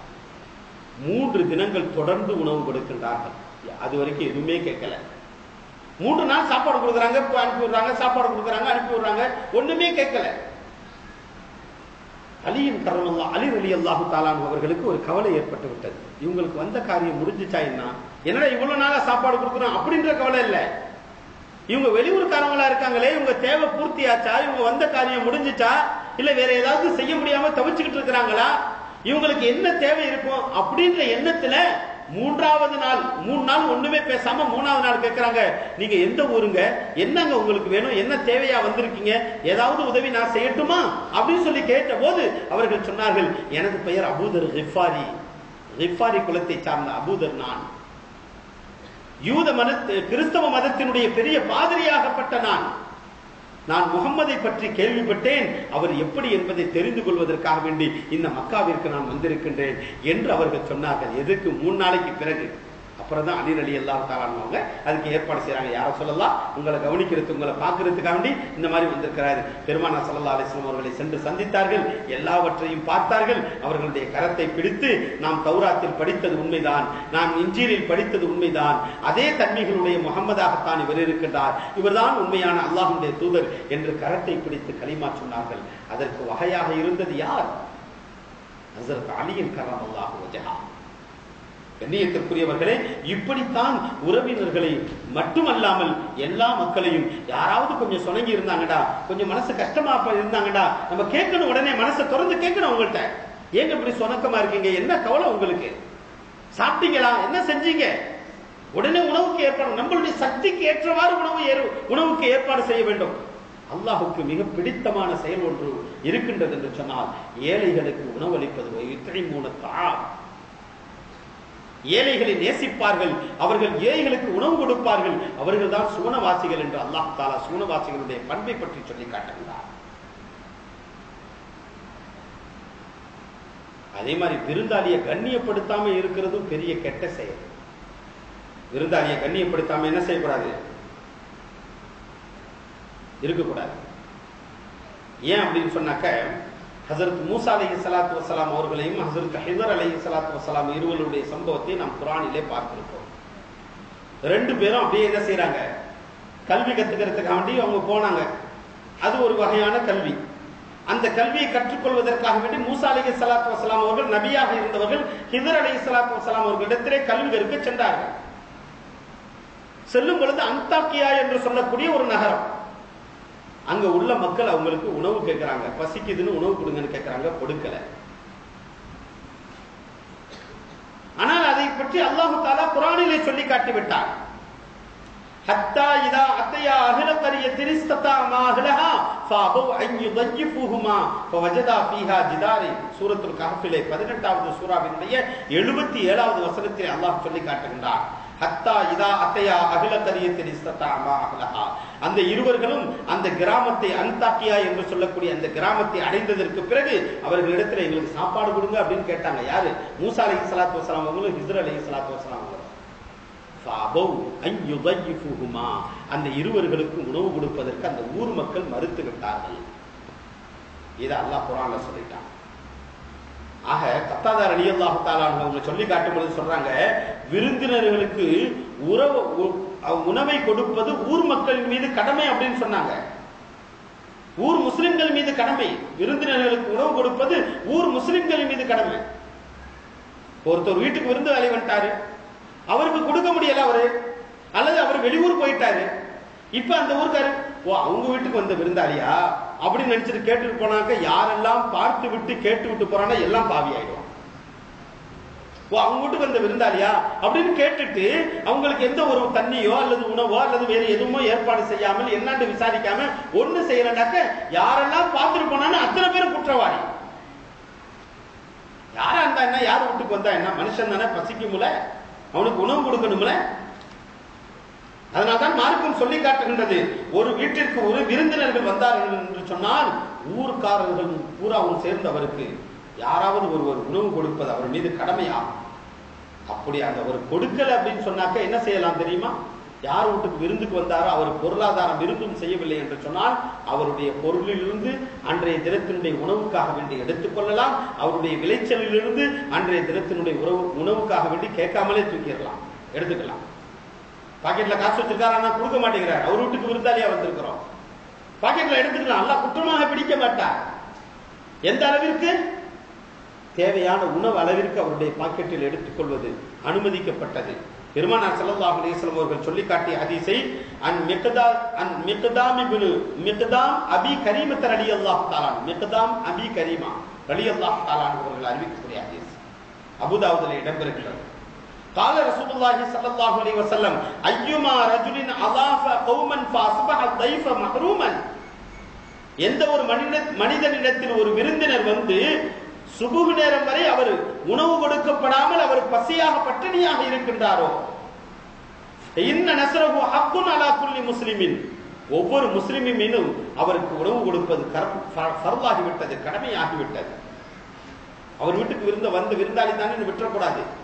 யார் வீட்டுக்கு வந்த விருந்தாளியா இருந்தாலும் சரி, பசியாக இருக்கின்றார், அவருக்கு உணவு கொடுக்க வேண்டும், ஒவ்வொரு மீது கடமையாகிவிட்டது. ஹத்தா யஅஹுத பிகிரயா லைலத்தின் மின் ஸர்இஹி வ மாலிஹி. அன்றைய தினத்தினுடைய இரவு உணவுக்காக வேண்டி அவருடைய பொருளாதாரத்திலிருந்தும் எடுத்துக்கொள்ளலாம், அவருடைய விளைச்சலிலிருந்தும் அவர் தேவையானவற்றை எடுத்துக்கொண்டு தனது பசியை போக்கிக் கொள்ளலாம். அதற்கு கேள்விகளுக்கு கேட்கப்பட மாட்டார். கொள்ளையடிச்சதாக திருநதாக அந்த கணக்கு ஆகாது. என்று பெருமானார் ஸல்லல்லாஹு அலைஹி வஸல்லம் அவர்கள் சொன்ன ஹதீஸை இமாம் அபூ தாவூத் ரஹிமஹுல்லாஹ் பாபு மா ஜா ஃபீ லைஃப், விருந்தினரை கவனிப்பதனுடைய பாடம் என்ற தலைப்பின் இட்டு அபூதாவுதிலே சொல்லக்கூடிய ஹதீஸ் 3751வது ஹதீஸாக பதிவு செய்யப்பட்டிருக்கின்றது. இந்த விஷயத்தை நம்ம கவனத்தில் கொள்ளணும். இப்படி விருந்தினர்களுக்கு நாம் சங்கை செய்ய வேண்டும். அதே மாதிரி விருந்து சாப்பிட போறவங்களுக்கும் சில கடமைகள் இருக்குது.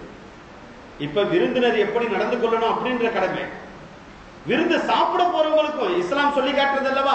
இரவை பத்தி பேசுனா, பகலை பத்தி பேசும், சந்திரனை பத்தி பேசுனா, சூரியனை பத்தி பேசும், வானத்தை பத்தி பேசுனா, பூமியை பத்தி பேசும், மூமினை பத்தி பேசுனா, முஷ்ரிக்கை பத்தி பேசும், கணவனை பத்தி பேசுனா, மனைவியை பத்தி, தொழிலாளியை பத்தி, முதலாளியை பத்தி பேசுனா, தொழிலாளியை பத்தி, யாசகம் எடுக்கக்கூடியவர்களை பத்தி பேசினால் யாசகம் கொடுக்கக்கூடியவர்கள் எப்படி கொடுக்க வேண்டும், யாசகம் எடுக்கக்கூடியவர்கள் எப்படி எந்த நிலையில் எடுப்பதற்கு அனுமதி என்றெல்லாம் 2 விதத்திலும் பேசக்கூடியது இஸ்லாம். முதலாளி மட்டும் இப்படி நடக்கணும் அப்படின்னு சொல்லிட்டு தொழிலாளியை சும்மா விட்டுறாது இஸ்லாம். தொழிலாளி எப்படி நடக்கணுங்கிறதையும் சொல்லி காமிக்கும். இப்படிதான் தொழிலாளி நடக்கணும். எஜமானி எப்படி நடக்கணும் அப்படின்னு பார்த்துட்டு அடிமை இப்படி நடக்கணும் அப்படின்னு சொல்லி காமிக்கும். யாசகம் கொடுப்பது, பிச்சை எடுக்கக்கூடியவர்களுக்கு பிச்சை கொடுப்பது உன் மீது கட்டாய கடமை. அவர் குதிரையின் மீது ஏறி வந்தாலும் யாசகம் கேட்டு விட்டார் என்று சொன்னால் நீ மறுக்காத, யாசகத்தை கொடு அப்படின்னு சொல்லக்கூடிய இஸ்லாம், அதே பிச்சை எடுக்கக்கூடியவங்களுக்கு அளவுக்கு அதிகமாக தன்னுடைய தேவைக்கு போக மீது இருக்கக்கூடிய நிலையில் நீ பிச்சை எடுத்தீர் என்று சொன்னால் உனது முகத்தில் சதை இல்லாமல் வெறும் எலும்பாக நீ மறுமை நாட்டிலே கூடாக எழுப்பப்படுவாய் என்று எச்சரிக்கையும் செய்கின்றது 2 புறத்திலும். அதே போன்றுதான் இங்க விருந்தினர், ஒருத்தர் விருந்தாளியை நம்ம போயிட்டோம் அப்படின்னு சொன்னாக்க அந்த விருந்தினர் எப்படி நடந்து கொள்ள வேண்டும், விருந்தாளி எப்படி அவரை கவனிக்கணும் அப்படின்னு சொல்லி சொன்னா.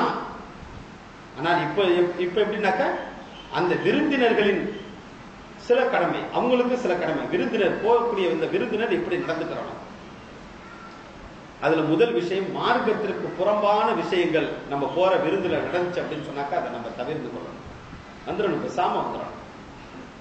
மார்க்கத்துக்கு புறம்பா இருக்குது சில விஷயங்கள், அப்படி ஏற்பட்டுச்சு அப்படின்னு சொன்னாக்க தவிர்த்து கொள்ளணும். இப்ப அந்த சின்ன சின்ன விஷயங்கள் எல்லாம் கண்டுக்கிற கூடாது. ஸல்லல்லாஹு அலைஹி வஸல்லம் காலத்துல இருந்துச்சு, ஏன்னா அவங்க நபி அப்படி செஞ்சாங்க. இப்ப அப்படி செஞ்சோண்டாக்க இருக்கிற உறவெல்லாம் அந்து போய் நம்ம எத்தீமாயிடுவோம், யாருமே இல்லாம போயிடுவோம். இப்ப அப்படி செய்யக்கூடாது. பெரும் பெரும் பாவங்கள் நடைபெறக்கூடிய, பெரும் பெரும் மார்க்கத்திற்கு புறம்பான செயல்பாடுகள் நடைபெறக்கூடிய அந்த வைபவங்கள், அந்த திருமணங்கள், அந்த விருந்துகள், அதை விட்டு நாம் தவிர்த்து கொள்ளலாம் தாராளமாக. ஹதீஸ்ல வருது, பெருமானார் ஸல்லல்லாஹு அலைஹி வஸல்லம் அவர்களுடைய நிலையை விளக்கி காட்டுகிறார்கள்.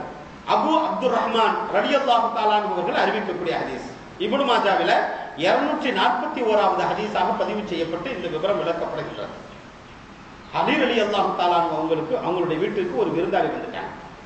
அவங்களுக்கு அவண்டி சாப்பாடு செய்யறாங்க, ஏற்பாடு செய்யறாங்க. ஃபாத்திமா ரலியல்லாஹு தஆலா சொல்றாங்க, எங்க சாப்பாடு சமைக்கிறோம், ஸல்லல்லாஹு அலைஹி வஸல்லம் சாப்பிட்டுருக்க மாட்டாங்க, என்னுடைய தந்தை சாப்பிட்டுருக்க மாட்டாங்க, அவங்களுக்கு உணவு கொடுக்கறதுக்கு ஏதாவது ஏற்பாடு செய்யுங்களேன், அவங்களை போய் அழைச்சிட்டு வாங்கலேன் அப்படின்னு சொன்னாங்க. சரின்னு ஸல்லல்லாஹு அலைஹி வஸல்லத்தின் அழைப்பு கொடுத்து வரவழைக்கப்பட்டது. நபி ஸல்லல்லாஹு அலைஹி வஸல்லம் வர்றாங்க. வந்து வீட்டுக்கு வாசல்ல நேரா வந்து ஏறுறாங்க. ஏறும் பொழுது வாசலின் ஓரத்தில் வீட்டில் போடப்பட்டிருந்த அந்த திரையை பார்த்து விட்டு அதை கை வச்சு பார்த்துட்டு உடனே திரும்பி போறாங்க. வீட்டுக்கு வர்றாங்க, வாசல்ல ஒரு திரை தொங்கி இருக்குது. அந்த திரையை அப்படி தொட்டி பார்த்துட்டு அப்படி கை வச்சு அப்படி தடவி பார்த்துட்டு நேரம் என்ன செஞ்சாங்க, விருந்து சாப்பிடாம வீட்டை விட்டு வெளியே போறாங்க. ஃபாத்திமா ரலியல்லாஹு தஆலா வெளியே உயர்ந்து, என்ன அப்பா வந்துட்டு போறாங்களே, என்ன தந்தையே வந்துட்டு போறீங்க, என்ன விஷயம் அப்படின்னு சொல்லி கேட்கும்போது பெருமானார் ஸல்லல்லாஹு அலைஹி வஸல்லம் அவங்க சொன்னாங்க, அதிகப்படியாக அலங்கரிக்கப்பட்ட வீட்டின் நுழைய எந்த அவசியமும் எனக்கு இல்லை அம்மா அப்படின்னு ஸல்லல்லாஹு அலைஹி வஸல்லம் பதில் சொல்லிட்டு தன்னுடைய மகளாருடைய வீட்டை விட்டு புறக்கணித்து விட்டு வந்து விட்டார்கள் என்ற ஹதீஸை இப்னு மாஜா ரஹிமஹுல்லாஹ் அவர்கள் பதிவு செய்திருக்கிறார்கள். 241வது ஹதீஸாக பதிவு செய்யப்பட்டது. இன்னைக்கு இதெல்லாம் பார்க்க முடியல அப்படின்னு சொன்னா கூட என்ன செய்யணும், முடிஞ்ச அளவு சில பெரிய பெரிய தவறான விஷயங்கள் நடைபெறும், அதுக்கெல்லாம் கொஞ்சம் கண்டிப்பு தேவைதான். அப்படியே சும்மா எனக்கு என்ன விட்டுட்டோண்டாக்க ஒண்ணு அப்படியே இருக்காது. அப்புறம் மார்க்கமே இல்லாத, தீனே இல்லாத சடங்குகளாக, சம்பிரதாயங்களாக ஆகிவிடும். கூத்தடிக்கிறது, கும்மாளம் அடிக்கிறது, இப்படிப்பட்ட சில விருந்துகள். அதே போன்று ஹராமாக்கப்பட்ட பானங்கள், தடை செய்யப்பட்ட பானங்கள், மதுபானங்களை அருந்தி கும்மாளம் அடித்துக் கொள்வது, இப்படிப்பட்ட சில விருந்துகள். அந்நிய பெண்களை ஆட விட்டு வேடிக்கை பார்ப்பது, இப்படிப்பட்ட விருந்துகள். ஹராமான பொருளை கொண்டு உறவு கொடுப்பது, இப்படிப்பட்ட விருந்துகள். இப்படியாவது பெரிய பெரிய பாவங்கள் உள்ள விருந்தாவது என்ன செய்யலாம், முடிஞ்ச அளவு தவிர்த்து கொள்ளணும், அதை கட்டாயமா செய்யணும்.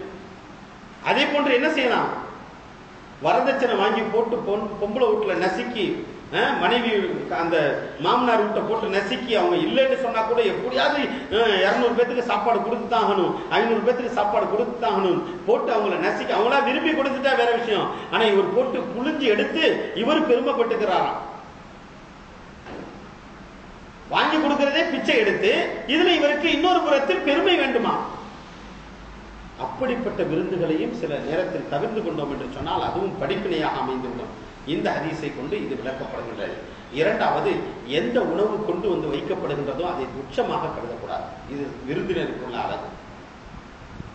விருந்தினரை என்ன சொன்னா ஸல்லல்லாஹு அலைஹி வஸல்லம் சொல்லி காட்டினாங்க, அல்லாஹ் சொல்லி காட்டினான். வரக்கூடிய விருந்தினர்களை கவனிப்பது, விருந்தாளியை கவனிப்பது, விருந்து கொடுக்கக்கூடியவருக்கு நல்ல உயர்தரமான உணவை இப்ராஹிம் அலைஹிஸ்ஸலாத்து வஸலாம் அவர்கள் போன்று உயர்தரமான உணவை கொடுத்து அவர்களை கண்ணியப்படுத்த வேண்டும் என்று அங்க சட்டம். இங்க என்ன சொல்றான் அல்லாஹ், விருந்தினரா போயிருக்க நீனு என்ன வைக்கப்படுதோ வாயை பொத்திக்கிட்டு சாப்பிட்டுட்டு வந்து எதையுமே பேசாத. சில பேருக்கு அப்படியே ஒரு பழக்கமாகி போச்சு. ஹதீஸ் நம்ம பார்ப்போம். முதல்ல அன் அப்துல்லாஹ் இப்னு உபைத் இப்னு உமைர் ரஹிமஹுல்லாஹ், அப்துல்லாஹ் இப்னு உபைத் இப்னு உமைர் ரஹிமஹுல்லாஹ் அவர்கள் அறிவிக்கக்கூடிய ஹதீஸ் முஸ்னத் அஹ்மதிலே தபரானியிலே இடம்பெற்றிருக்கின்றது. قال دخل علي جابر رضي الله تعالى عنه في نفر من اصحاب النبي صلى الله عليه وسلم. ஜாபிர் ரலியல்லாஹு தஆலா அன்ஹு என்ன செய்றாங்க, பெரிய சஹாபி, அவங்களும் சில சஹாபாக்களும் அல்லது சஹாபாக்கள்ல ஒருத்தவரும் ரெண்டு பேரும் சேர்ந்து, ரெண்டு பேரும் சஹாபி தான், ரெண்டு பேரும் சேர்ந்து யார் அவங்க வீட்டுக்கு அப்துல்லாஹ் இப்னு உபைத் இப்னு உமைர் ரஹிமஹுல்லாஹ் அப்படிங்கிறவங்க வீட்டுக்கு உணவுக்காக வேண்டி போறாங்க. அங்க போனப்ப சில பொருள்கள் வைக்கப்பட்டிருக்கு. அப்ப நபி ஸல்லல்லாஹு அலைஹி வஸல்லம் அவர்கள் அப்ப ஜாபிர் ரலியல்லாஹு தஆலா அன்ஹு என்ன செய்றாங்க, ஃபகத்தம இலைஹிம் ஹுபுஸம் வ ஹுல்லா. ஹுபுஸ் அப்படின்னு சொல்லக்கூடிய ரொட்டி, இது அரபியர்களுடைய உணவு. ஹுல் என்று சொல்லக்கூடிய அந்த சிறுகா இருக்குல, வினிகர், அந்த ரொட்டியை தொட்டுக்கிட்டு, ரொட்டியை பிச்சுக்கிட்டு வினிகர்ல தொட்டுக்கிட்டு சாப்பிடுவது அரபியர்களுடைய பழக்கம். இன்னைக்கு நம்ம என்ன செய்யறோம், அந்த சிறுக்காவை வந்து ஊறுகாய்க்கு போடுறோம், அல்லது வேற எதுக்காவது பண்டங்கள் கெட்டு போகாம இருக்கும்னாக்க அதுக்கு போடுறோம், இல்லாட்டி அதை பயன்படுத்துறது இல்லை. ஆனா ஸல்லல்லாஹு அலைஹி வஸல்லம் அவர்கள் அதை ரொம்ப புகழ்ந்து பேசியிருக்கிறாங்க. அந்த இரண்டு பொருளும் கொண்டு வந்து வைக்கப்படுது, சிறுகா வினிகரும் கொண்டு வந்து வைக்கப்படுது, ரொட்டியும் கொண்டு வந்து வைக்கப்படுது. ஃபகால ஜாபிர் ரலியல்லாஹு தஆலா, ஜாபிர் ரலியல்லாஹு தஆலா அவங்க சொன்னாங்க, குலு சாப்பிடுங்க. ஃபஇன்னி சமிஅத்து ரசூலுல்லாஹி ஸல்லல்லாஹு அலைஹி வஸல்லம் யகூல், ஏனென்று சொன்னால் நபி ஸல்லல்லாஹு அலைஹி வஸல்லம் சொல்ல நான் கேட்டிருக்கிறேன். ஒரு சம்பவத்தை சொல்றாங்க. ஏன்னா இவங்க எல்லாம் தாபி ஆச்சுல, யாரு அதுக்கு பிறகு வந்து அப்துல்லாஹ் இப்னு உபைத் இப்னு உமைர் ரஹிமஹுல்லாஹ் எல்லாம் தாபி ஆயிடுச்சு. அதனால இவங்க சஹாபியா இருக்கிறதுனால ஸல்லல்லாஹு அலைஹி வஸல்லம் அவங்கள்ட்ட கேட்ட ஹதீஸ சொல்றாங்க.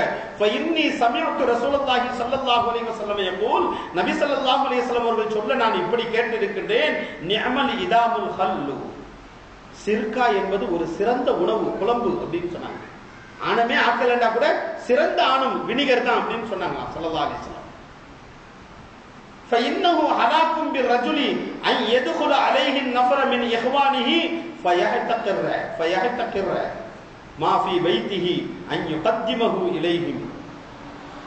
யாரின் முன்னால், எந்த விருந்தினரின் முன்னால் தங்களுடைய சகோதரருடைய வீட்டிற்கு அவர் விருந்திற்கு சென்றதற்காக வேண்டி இந்த சிறுகாவை அவர் முன்னால் கொண்டு வந்து வைக்கப்பட்டு, அல்லது அவரிடத்தில் இருக்கக்கூடிய ஏதாவது ஒரு உணவை கொண்டு வந்து வைக்கப்பட்டு அதை அவர் இழிவாக கருதினார் என்று சொன்னால் நாசமாகட்டும் அப்படின்னு சொன்னாங்க.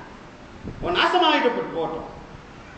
கொண்டு வந்து வைக்கக்கூடிய உணவை இழிவாக கருதினானா அவன் நாசமாகட்டும்.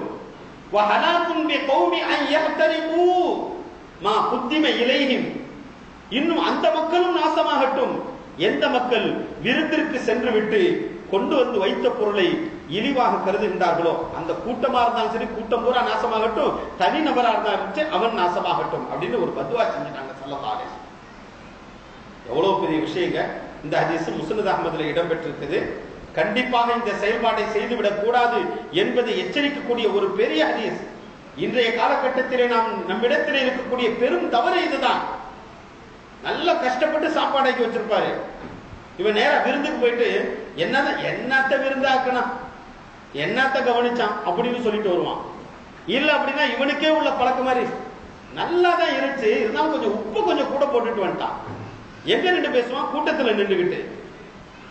அல்லது என்ன செய்வான்? இறைச்சி துண்டே வைக்கலங்க, ஒரு எலும்புகா இருந்துச்சு அப்படின்னு சொல்லுவான். இல்ல என்னங்க இறைச்சி, இவன் சொல்லி கசாப்கார வெட்டினானா இல்ல இவனே போய் கசாப்கார கடையில வெட்டிட்டு வந்தானா? இது முட்டு முட்டு முட்டா வெட்டிட்டு வந்திருக்கிறாங்க. அதெல்லாம் என்ன சாப்பாடு, என்ன சரியா கவனிக்கலையே, ஒரு சரியான விருந்தா தெரியலையே என்றெல்லாம் பேசக்கூடிய இந்த நிலை ஆண்களிடத்திலும் பெண்களிடத்திலும் இருக்கின்றது. ஸல்லல்லாஹு அலைஹி வஸல்லம் அவர்கள் இந்த ஹதீஸை கொண்டு நாசமாகட்டும் என்று எச்சரிக்கை செய்யக்கூடியதை நாம் கவனத்தில் கொள்ள வேண்டும். கண்ணியத்திற்குரியவர்கள், ஸல்லல்லாஹு அலைஹி வஸல்லம் அவர்கள் சொல்லி காட்டினார். அதே போன்று விருந்து அளித்ததற்காக வேண்டி துஆ செய்வதும் விருந்தினருடைய கடமை. யார் விருந்து அளிக்கிறாரோ அவருக்காக வேண்டி துஆ செய்யணும். இந்த இதுவும் விருந்தினர் மீது கடமை. ஒரு சுவாரஸ்யமான ஒரு ஹதீஸ், ஸல்லல்லாஹு அலைஹி வஸல்லம் அவர்களுடைய வாழ்நாளில் நடைபெற்ற ஒரு ஹதீஸ். அனஸ் ரலியல்லாஹு தஆலா அன்ஹு அவர்கள் அறிவிக்கின்றார்கள், நபி ஸல்லல்லாஹு அலைஹி வஸல்லம் அவங்க சாத் ரலியல்லாஹு தஆலா அன்ஹு அவங்க நபி ஸல்லல்லாஹு அலைஹி வஸல்லம் அவர்களை விருந்துக்கு அழைத்தார்கள். அறிவிக்கக்கூடியது அனஸ் ரலியல்லாஹு தஆலா அன்ஹு, விருந்துக்கு அழைக்கிறது சாத் ரலியல்லாஹு தஆலா அன்ஹு. யார அழைச்சாங்க? ஸல்லல்லாஹு அலைஹி வஸல்லத்தை அழைச்சாங்க. ஸல்லல்லாஹு அலைஹி வஸல்லம் அவங்க வீட்டுக்கு வந்துட்டாங்க. நபி ஸல்லல்லாஹு அலைஹி வஸல்லம் அவங்க வீட்டுக்கு வந்துட்டாங்க. வந்து விருந்தாளி வீட்டுக்கு வந்தா நேரம் என்ன செய்யுது? நம்ம போறோமே உள்ள தடபுடன்னு உள்ள நீக்கிட்டு, யார் நிக்கிற, ஆம்பளை இருக்காங்களா பொம்பளை இருக்காங்களா யார் இருக்கான்னு தெரியும், தடபுடன்னு உள்ள போவான். மாமன் மச்சான் அப்படி இப்படி இருக்கிறது, அந்நிய பெண்கள் எல்லாம் வந்திருப்பாங்க, யாரையும் கண்டுகொள்ள மாட்டான். இப்படிப்பட்ட செயல்பாடு இஸ்லாத்தில் அழகல்ல. எவ்வளவுதான் கூட்ட நெரிசல் இருந்தாலும் மஹரம் என்று சொல்லக்கூடிய ஒழுக்கம் பேணப்படுவதுதான் இஸ்லாத்தில் கடமையாக்கப்பட்ட ஒன்று. அதை கவனத்தில் வைக்கணும். இரண்டாவது என்ன செய்யறாங்க? சாத் ரலியல்லாஹு தஆலா உங்களுக்கு வீட்டிற்கு வந்து பெருமானார் ஸல்லல்லாஹு அலைஹி வஸல்லம் அவர்கள் அஸ்ஸலாமு அலைக்கும் யா சாத் அப்படின்னு முதல்ல சொல்றாங்க. சாதே உங்களுக்கு நன்மாராயம் உண்டாகட்டுமாக. சாத் ரலியல்லாஹு தஆலா பதில் சொல்லல, அலைக்கும் சலாம் உள்ளுக்குள்ள சொல்லிக்கிட்டாங்க. இரண்டாவது முறை பெருமானார் ஸல்லல்லாஹு அலைஹி வஸல்லம் அவங்க சலாம் சொல்றாங்க. அப்பயும் சாத் ரலியல்லாஹு தஆலா பதில் சத்தம் போடாம சொல்லிக்கிட்டாங்க. நபி ஸல்லல்லாஹு அலைஹி வஸல்லத்துக்கு கேட்கல இவங்க பதில் சொன்னது. மூன்றாவது முறையும் பெருமானார் ஸல்லல்லாஹு அலைஹி வஸல்லம் அவர்கள் அஸ்ஸலாமு அலைக்கும் யா சாத் அப்படின்னு சொன்னாங்க. மூணாவது முறையும் பதில் சொல்லல. சாத் ரலியல்லாஹு தஆலா பதில் சொல்லலடாக்க சொன்னாங்க, ஆனா வெளிப்படையாக நபிகளாருக்கு புரியும்படி சொல்லவில்லை. ஷரியத்துல என்ன விஷயம், சட்டம் என்ன அப்படின்னாக்க, ஒரு வீட்டுக்கு நம்ம விருந்தாளியா போறோம் அப்படின்னா ஃபர்ஸ்ட் என்ன செய்யணும்? அஸ்ஸலாமு அலைக்கும், நான் இன்ன ஆளு வந்திருக்கிறேன், அப்துல் சத்தார் வந்திருக்கிறேன், அப்துல் கரீம் வந்திருக்கிறேன், அப்துல் ஜப்பார் வந்திருக்கிறேன் அப்படின்னு சொல்லணும். நேரா போயிட்டு பட்டார் பட்டார் அடிக்கிறது. யாருன்னு கேட்டா நான் தான். திரும்பி பட்டார் பட்டார் அடிக்க யாருன்னு கேட்டா நான் தான். இல்ல, அப்படி ஸல்லல்லாஹு அலைஹி வஸல்லம் கேட்ட போது அன அன அப்படின்ற போது மண் அன அன யார மண் அந்த யார் அன அனடா யார் நீப்பா சொல்லு யாருன்னு அப்படின்னு ஸல்லல்லாஹு அலைஹி வஸல்லம் கேட்டதாக ஹதீஸ் இருக்கு. நீங்க நம்ம போய் அப்படி செஞ்சுட்டு வரோம். ரெண்டாவது சலாம் சொல்றது இல்ல, ஓகே தட்டார் பட்டார்னு அடிக்கிறது, அப்புறம் நேரா கோச்சுக்கிறது, எல்லாமே செஞ்சிருவோம். ஏதோ ஒரு நிலை போல இருக்கு அப்படின்னு சொல்லிட்டு இந்த இடத்துல ஸல்லல்லாஹு அலைஹி வஸல்லம் வர்றாங்க, வெளியில வர்றாங்க. பின்னால ஒடியாது சாத் ரலியல்லாஹு தஆலா ஸல்லல்லாஹு அலைஹி வஸல்லம் அவங்களுடைய கரத்தை பிடிச்சு கொண்டு ஃபிதாக்க அபி வ உம்மி யா ரசூலல்லாஹ், என்னுடைய தாயும் தந்தையும் தங்களின் மீது அர்ப்பணமாகட்டுமாக நபியே, தங்களுடைய பரக்கத்தான துஆ எனக்கு மீண்டும் மீண்டும் கிடைக்க வேண்டும் என்பதற்காக வேண்டியே நான் தங்களுடைய சலாத்திற்கு மெதுவாக பதில் சொல்லிக் கொண்டேன். எனக்கு அடுத்த தருணம் எப்பொழுது கிடைக்கும் நபியே, தாங்கள் என் மீது சாந்தி உண்டாகட்டும், சமாதானம் உண்டாகட்டும் என்று துஆ செய்கின்றீர்கள். இந்த துஆ மீண்டும் மீண்டும் எனக்கு கிடைக்கட்டும் என்ற ஒரு ஆவலுடன் நான் மெதுவாக சலாம் கூறிக்கொண்டிருந்தேன். வாருங்கள் நபியே, என்னுடைய தாயும் தந்தையும் தங்களுக்கு அர்ப்பணமாகட்டுமாக என்று அவர்களுடைய கரத்தை பிடித்து ஸல்லல்லாஹு அலைஹி வஸல்லம் அவர்களை சாத் ரலியல்லாஹு தஆலா அவர்கள் வீட்டிற்கு அழைத்து வந்தார். அழைச்சிட்டு வந்து என்ன செய்யறாங்க? உலர் திராட்சை பராமரிக்கப்படுகின்றது. உலர் திராட்சை, அப்ப அரபியர்கள்ட்ட திராட்சை பழம் அல்லது காஞ்சி போன திராட்சை பழம் இப்படி எல்லாம் உணவு கொடுக்கிறது பழக்கம் இருக்கு. அப்ப உலர் திராட்சை அளிக்கப்படுகின்றது. எல்லாத்தையும் சாப்பிட்டு முடிச்ச ஸல்லல்லாஹு அலைஹி வஸல்லம் அங்கேயும் சொல்லல, என்னப்பா இந்த திராட்சைக்கு தான் என்ன அங்கேயிருந்து கூப்பிட்டியா, நம்பர்னா சொல்லிடுவோம், இந்த ஒரு டீக்கும் ஒரு பிஸ்கட்டுக்காண்டி தான் இவ்வளவு தூரம் நான் வந்தேன்னா, நல்லா சாப்பாடாக்கி நல்லபடியா இருக்கும்னு நினைச்சேன், கமெண்ட் இருக்கும்னு நினைச்சேன், இப்படியா பாடுபடுத்துறது அப்படின்னு நம்மளா இருந்தா சொல்லிடுவோம். அன்னைக்கு ஸல்லல்லாஹு அலைஹி வஸல்லம் என்ன செஞ்சாங்க? உலர் திராட்சையை சாப்பிட்டு விட்டு என்ன துஆ செய்தார்கள் தெரியுமா? கால அக்கல தஆமுக்கு பல் அபரார், வஸல்லத் அலைக்குமுல் மலாயிகா வஃப்தர இந்தக்குமுஸ் ஸாயிமூன் அப்படின்னு பெருமானார் ஸல்லல்லாஹு அலைஹி வஸல்லம் துஆ செய்தார்கள். அக்கல தஆமுக்குல் அபரார், உங்களுடைய உணவுகளை என்னாலும் நல்லோர்கள் உண்ணட்டுமாக, உங்க சாப்பாடு நல்லவங்க சாப்பிடட்டும். அப்ப நம்மளுடைய கொடுக்கக்கூடிய உணவு யாருக்கு இருக்கணும்? நல்ல மக்களுக்கு இருக்கணும். ஏன்னா நன்மக்களுக்கு நம்மளுடைய உணவு போய் சேர்ந்துச்சு அப்படின்னு சொன்னாக்க அவங்க செய்யக்கூடிய நல்ல இபாதத்துகளில் உள்ள அனைத்து நன்மைகளும் உணவு கொடுத்தவருக்கும் பங்களிக்கப்படும். இது பெரும் பாக்கியம். நம்ம கொடுத்த உணவுனால ஒருத்தன் ஒரு தீய பாவத்தை செஞ்சுட்டான், அதுக்கு இவன் காரணமாக இருந்தும் இவன் உணவு கொடுத்து விட்டான் என்று சொன்னால் அவன் செய்த ஒவ்வொரு குற்றத்திற்கும் இவனுக்கும் தண்டனை எழுதப்படும். அப்ப ஸல்லல்லாஹு அலைஹி வஸல்லம் என்ன துஆ செய்றாங்க? அகல தஆமுக்குல் அபரார், நல்லவர்கள் உங்களுடைய உணவை உண்ணட்டுமாக. வஸல்லத் அலைக்குமுல் மலாயிகா, மலக்குமார்களுடைய துஆ உங்களுக்கு என்றென்றும் கிடைத்துக் கொண்டிருக்கட்டுமாக. வஃப்தர இந்தக்குமுஸ் ஸாயிமூன், நோன்பாளிகள் உங்களுடைய உணவை கொண்டு நோன்பு திறக்கட்டுமாக அப்படின்னு 3 அருமையான துஆவை பெருமானார் ஸல்லல்லாஹு அலைஹி வஸல்லம் அவர்கள் செய்தார்கள். கண்ணியத்திற்குரியவர்களே, அவ எப்படி துஆ செய்யணும்? சாப்பிட்டுட்டு துஆ செஞ்சுட்டு போகணும். என்ன துஆ செய்யக்கூடிய விஷயத்தை பெருமானார் ஸல்லல்லாஹு அலைஹி வஸல்லம் அவர்கள் சொன்னார்கள். அல்லாஹும்ம அத்இம் மன் அத்அமனா வஸ்கி மன் ஸகானா வஜஅலனா என்று பெருமானார் வஜஅலனா மினல் முஃமினீன் மினர் ராஷிதீன் என்றெல்லாம் ஓதலாம் அப்படின்னு ஸல்லல்லாஹு அலைஹி வஸல்லம் சொல்லி தந்தாங்க. எவ்வளவு துஆக்கள் இருக்குது. இப்படிப்பட்ட துஆவை கொண்டு சாப்பிட்டுட்டு கையை அப்படி உதறிவிட்டு என்ன செய்யறது, அப்படியே எந்திரிச்சு போறது, எனக்கு என்னன்னு 2 குறைய சொல்லிட்டு போறது, வந்தாக்க ஏதாவது பிரச்சனை மூட்டி விட்டு போறது, இதுக்காக நமக்கு சாப்பாடு கொடுத்தாங்க? துஆ செய்யணும் அல்லவா உணவு கொடுத்தவர்களுக்கு. இது மூமின்களுடைய பழக்கம், பண்பாடு. அதே போன்று பசி இருக்க வெட்கத்தால் போதும் என்று சொல்லக்கூடாது. உள்ளத்துல பசி இருக்குது, கடுமையா பசி இருக்குது, இன்னும் கொஞ்சம் சாப்பிடலாம், ஆனா என்ன வெட்கப்படுறாரு, சரி நம்ம எல்லாத்தையும் எப்படி காலி பண்ணிடுறது, எல்லாத்தையும் என்ன செய்யறது அப்படின்னு வெட்கப்பட்டுக்கிட்டு. அதனாலதான் ஸல்லல்லாஹு அலைஹி வஸல்லம் ஒரு ஹதீஸ்ல சொல்லி காட்டுவாங்க, விருந்தாளி அதாவது பொய்யையும் மெய்யையும் கலந்து விட வேண்டாம். பொய்யையும் மெய்யையும், பொய் என்பது பசி இருக்குது, போதுண்டு சொன்னது, பொய் என்பது போதுண்டு சொன்னது, மெய் என்பது பசி இருக்கின்றது. மெய் என்பது பசி இருக்கின்றது, பொய் என்பது போதும் என்று சொல்லது. அதாவது பொய்யையும் மெய்யையும் கலந்து விட வேண்டாம். பசி இருக்க எனக்கு உணவு வேண்டாம் அப்படின்னு சொல்லிடாதப்பா, நல்லா திருப்தியா சாப்பிட்டுட்டு போ. அதுக்கு இந்த அளவுக்கு சாப்பிடாத எதிர்க்க முடியாத அளவுக்கு, அப்புறம் அடுத்த பக்கத்திலே கொண்டு வந்து தலவாணி போடக்கூடிய அளவுக்கு சாப்பிடக்கூடாது. என்ன அந்த மாதிரி எல்லாம் செய்யக்கூடாது. ஆக பசி அடங்கக்கூடிய அளவிற்காவது என்ன செய்யணும்? உணவை உண்டு விட்டு செல்ல வேண்டும். இது விருந்தினருடைய விருந்துக்காக வேண்டி வந்திருக்கக்கூடிய நல்ல பழக்கம். அதே போன்று விருந்தாளி தனக்காக கொண்டு வரக்கூடிய உணவை அது எப்படி இருந்தாலும் அதை சாப்பிட வேண்டும். அதை என்ன குறை இருந்துட்டாலும் சரி சமாளிச்சுக்கிட்டு சாப்பிடணும். ஸல்லல்லாஹு அலைஹி வஸல்லம் வாழ்க்கையில ஒரு சம்பவம், ஜைனப் பின்த் ஹாரிஸ் என்று சொல்லக்கூடிய ஒரு யூத பெண்மணி ஹைபர்ல இருக்கும்போது, ஹைபர்ன்ற ஒரு இடத்துல இருக்கும்போது ஸல்லல்லாஹு அலைஹி வஸல்லத்தை அழைச்சு உணவு கொடுக்குறாங்க. உணவு கொடுத்து அந்த உணவுல என்ன செஞ்சு விட்டா, அந்த பொம்பளை நஞ்ச கலந்து கொடுத்துட்டா. இறைச்சி துண்டை கொடுக்கும் போது நஞ்ச கலந்து கொடுத்துட்டா. இப்ப பிஷ்ருபுனு அல் பர்ரா என்று சொல்லக்கூடிய அந்த சஹாபி உட்கார்ந்து சாப்பிடுறாங்க. சாப்பிடுற இடத்துல அவங்க இறந்து போயிட்டாங்க. ஸல்லல்லாஹு அலைஹி வஸல்லத்து கூட சேர்ந்து சாப்பிடுறாங்க. சாப்பிடுற இடத்துல அவங்க இறந்து போயிட்டாங்க. ஆனா பெருமானார் ஸல்லல்லாஹு அலைஹி வஸல்லம் அவங்க நஞ்சு இருக்குன்னு தெரியா, நஞ்சு இருக்குன்னு தெரிஞ்சா நம்மளே தூக்கி போட்டு போயிடலாம், அப்படி எல்லாம் இங்க விளக்கம். ஏதாவது குறை தென்பட்டாலும் என்ன செய்யக்கூடாது, அதை வெளிப்படுத்தக்கூடாது. இது நபி ஸல்லல்லாஹு அலைஹி வஸல்லம் அவர்களுடைய பண்பு. உணவுல சிறிய சிறிய குறை இருக்கலாம், கொஞ்சம் குழஞ்சு போயிடலாம், அல்லது கொஞ்சம் அதிகமா உப்பாயிடலாம், உரப்பாயிடலாம், அல்லது பாத்திரம் ஒரு இடத்துல ஓரத்துல உடஞ்சிருக்கலாம், இதெல்லாம் அவங்க செய்யக்கூடாதுதான். ஆனால் செய்து விட்டார்கள் என்று சொன்னால் அதை பெரிதுபடுத்தி குறையாக சொல்வது இஸ்லாமிய மரபல்ல, அழகல்ல. அதை சொல்லி காட்டுகின்றார்கள். ஸல்லல்லாஹு அலைஹி வஸல்லம் அவங்க அந்த நஞ்சு இருந்த உணவை கூட கவனிக்காமல் அவர்கள் உண்டு விட்டார்கள். எதை பார்க்கல, அப்படி இப்படின்னு பார்க்கல. சாப்பிட்டுட்டு என்ன சொல்றாங்க, எந்த அளவிற்கு அவர்களுக்கு பாதிப்பு இருக்கு. பிஷ்ர் இப்னு பர்ரா ரலியல்லாஹு தஆலா அன்ஹு அப்பவே இறந்துட்டாங்க. ஆனால் ஸல்லல்லாஹு அலைஹி வஸல்லம் அவர்களுடைய வாழ்நாள் பூராவும் அந்த நஞ்சாகப்பட்டது அவர்களுக்கு துன்பத்தை தந்து கொண்டே இருந்தது. எந்த அளவிற்கு என்று சொன்னால் இமாம் புகாரி ரஹிமஹுல்லாஹ் அவர்கள் ஒரு ஹதீஸை பதிவு செய்திருப்பார்கள். ஆயிஷா ரலியல்லாஹு தஆலா அன்ஹா அவர்களிடத்திலே மரண வேளையிலே பெருமானார் ஸல்லல்லாஹு அலைஹி வஸல்லம் அவர்கள் சொல்வார்கள், யா ஆயிஷா, ஹைபரில் உண்ட நஞ்சுடைய உணவை உண்டதன் காரணமாக இப்பொழுது எனது குடல் வெடித்து விடும் அளவிற்கு எனக்கு சிரமம் ஏற்படுகின்றது ஆயிஷாவே அப்படின்னு ஸல்லல்லாஹு அலைஹி வஸல்லம் சொன்னதாக ஹஜ்ரத் இமாம் புகாரி ரஹிமஹுல்லாஹ் அவர்கள் அந்த ஹதீஸை பதிவு செய்திருக்கின்றார்.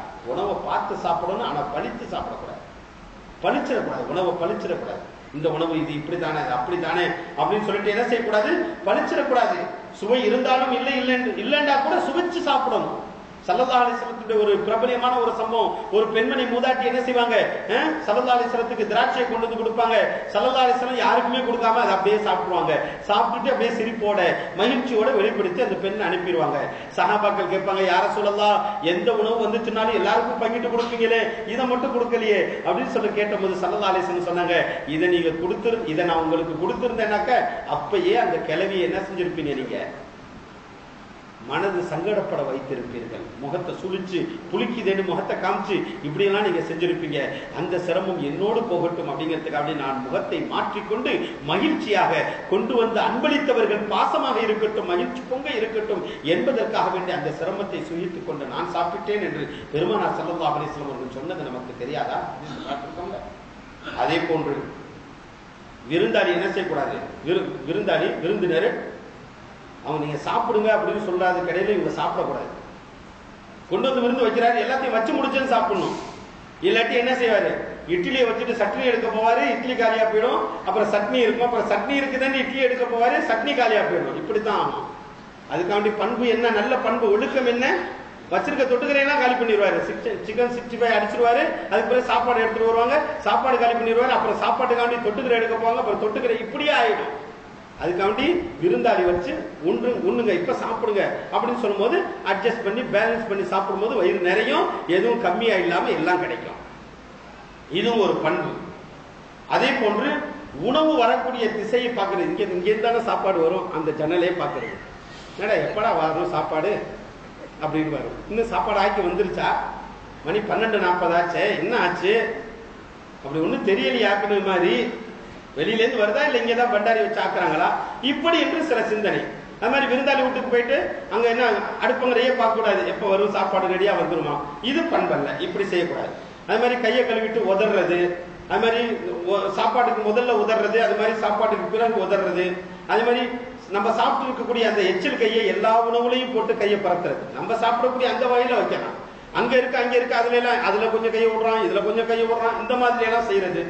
அது மாதிரி சப்தம் வர்ற மாதிரி சாப்பிடுறது, சாப்பிடுவாரு அச்சக்கு அச்சக்கு அச்சக்குன்னு சொல்லி சப்தம் வரக்கூடாது. இதெல்லாம் அநாகரிகமான செயல்பாடுகள்.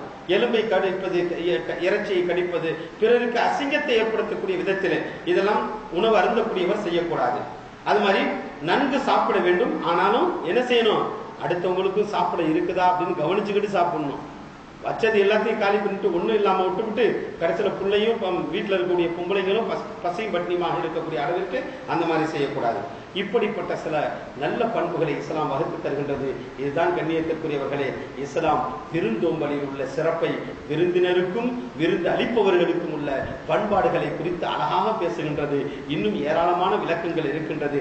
நேரமின்மையின் காரணமாக நான் நிறைவு செய்கின்றேன். அல்லாஹ் தஆலா அமல் செய்யக்கூடிய தௌஃபீக்கினும் எல்லோருக்கும் தந்தர் புரிவானாக. வாஹிர் தாவானா அல்ஹம்துலில்லாஹி ரப்பில் ஆலமீன். அஸ்ஸலாமு அலைக்கும் வரஹ்மத்துல்லாஹி தஆலா வபரகாத்துஹு.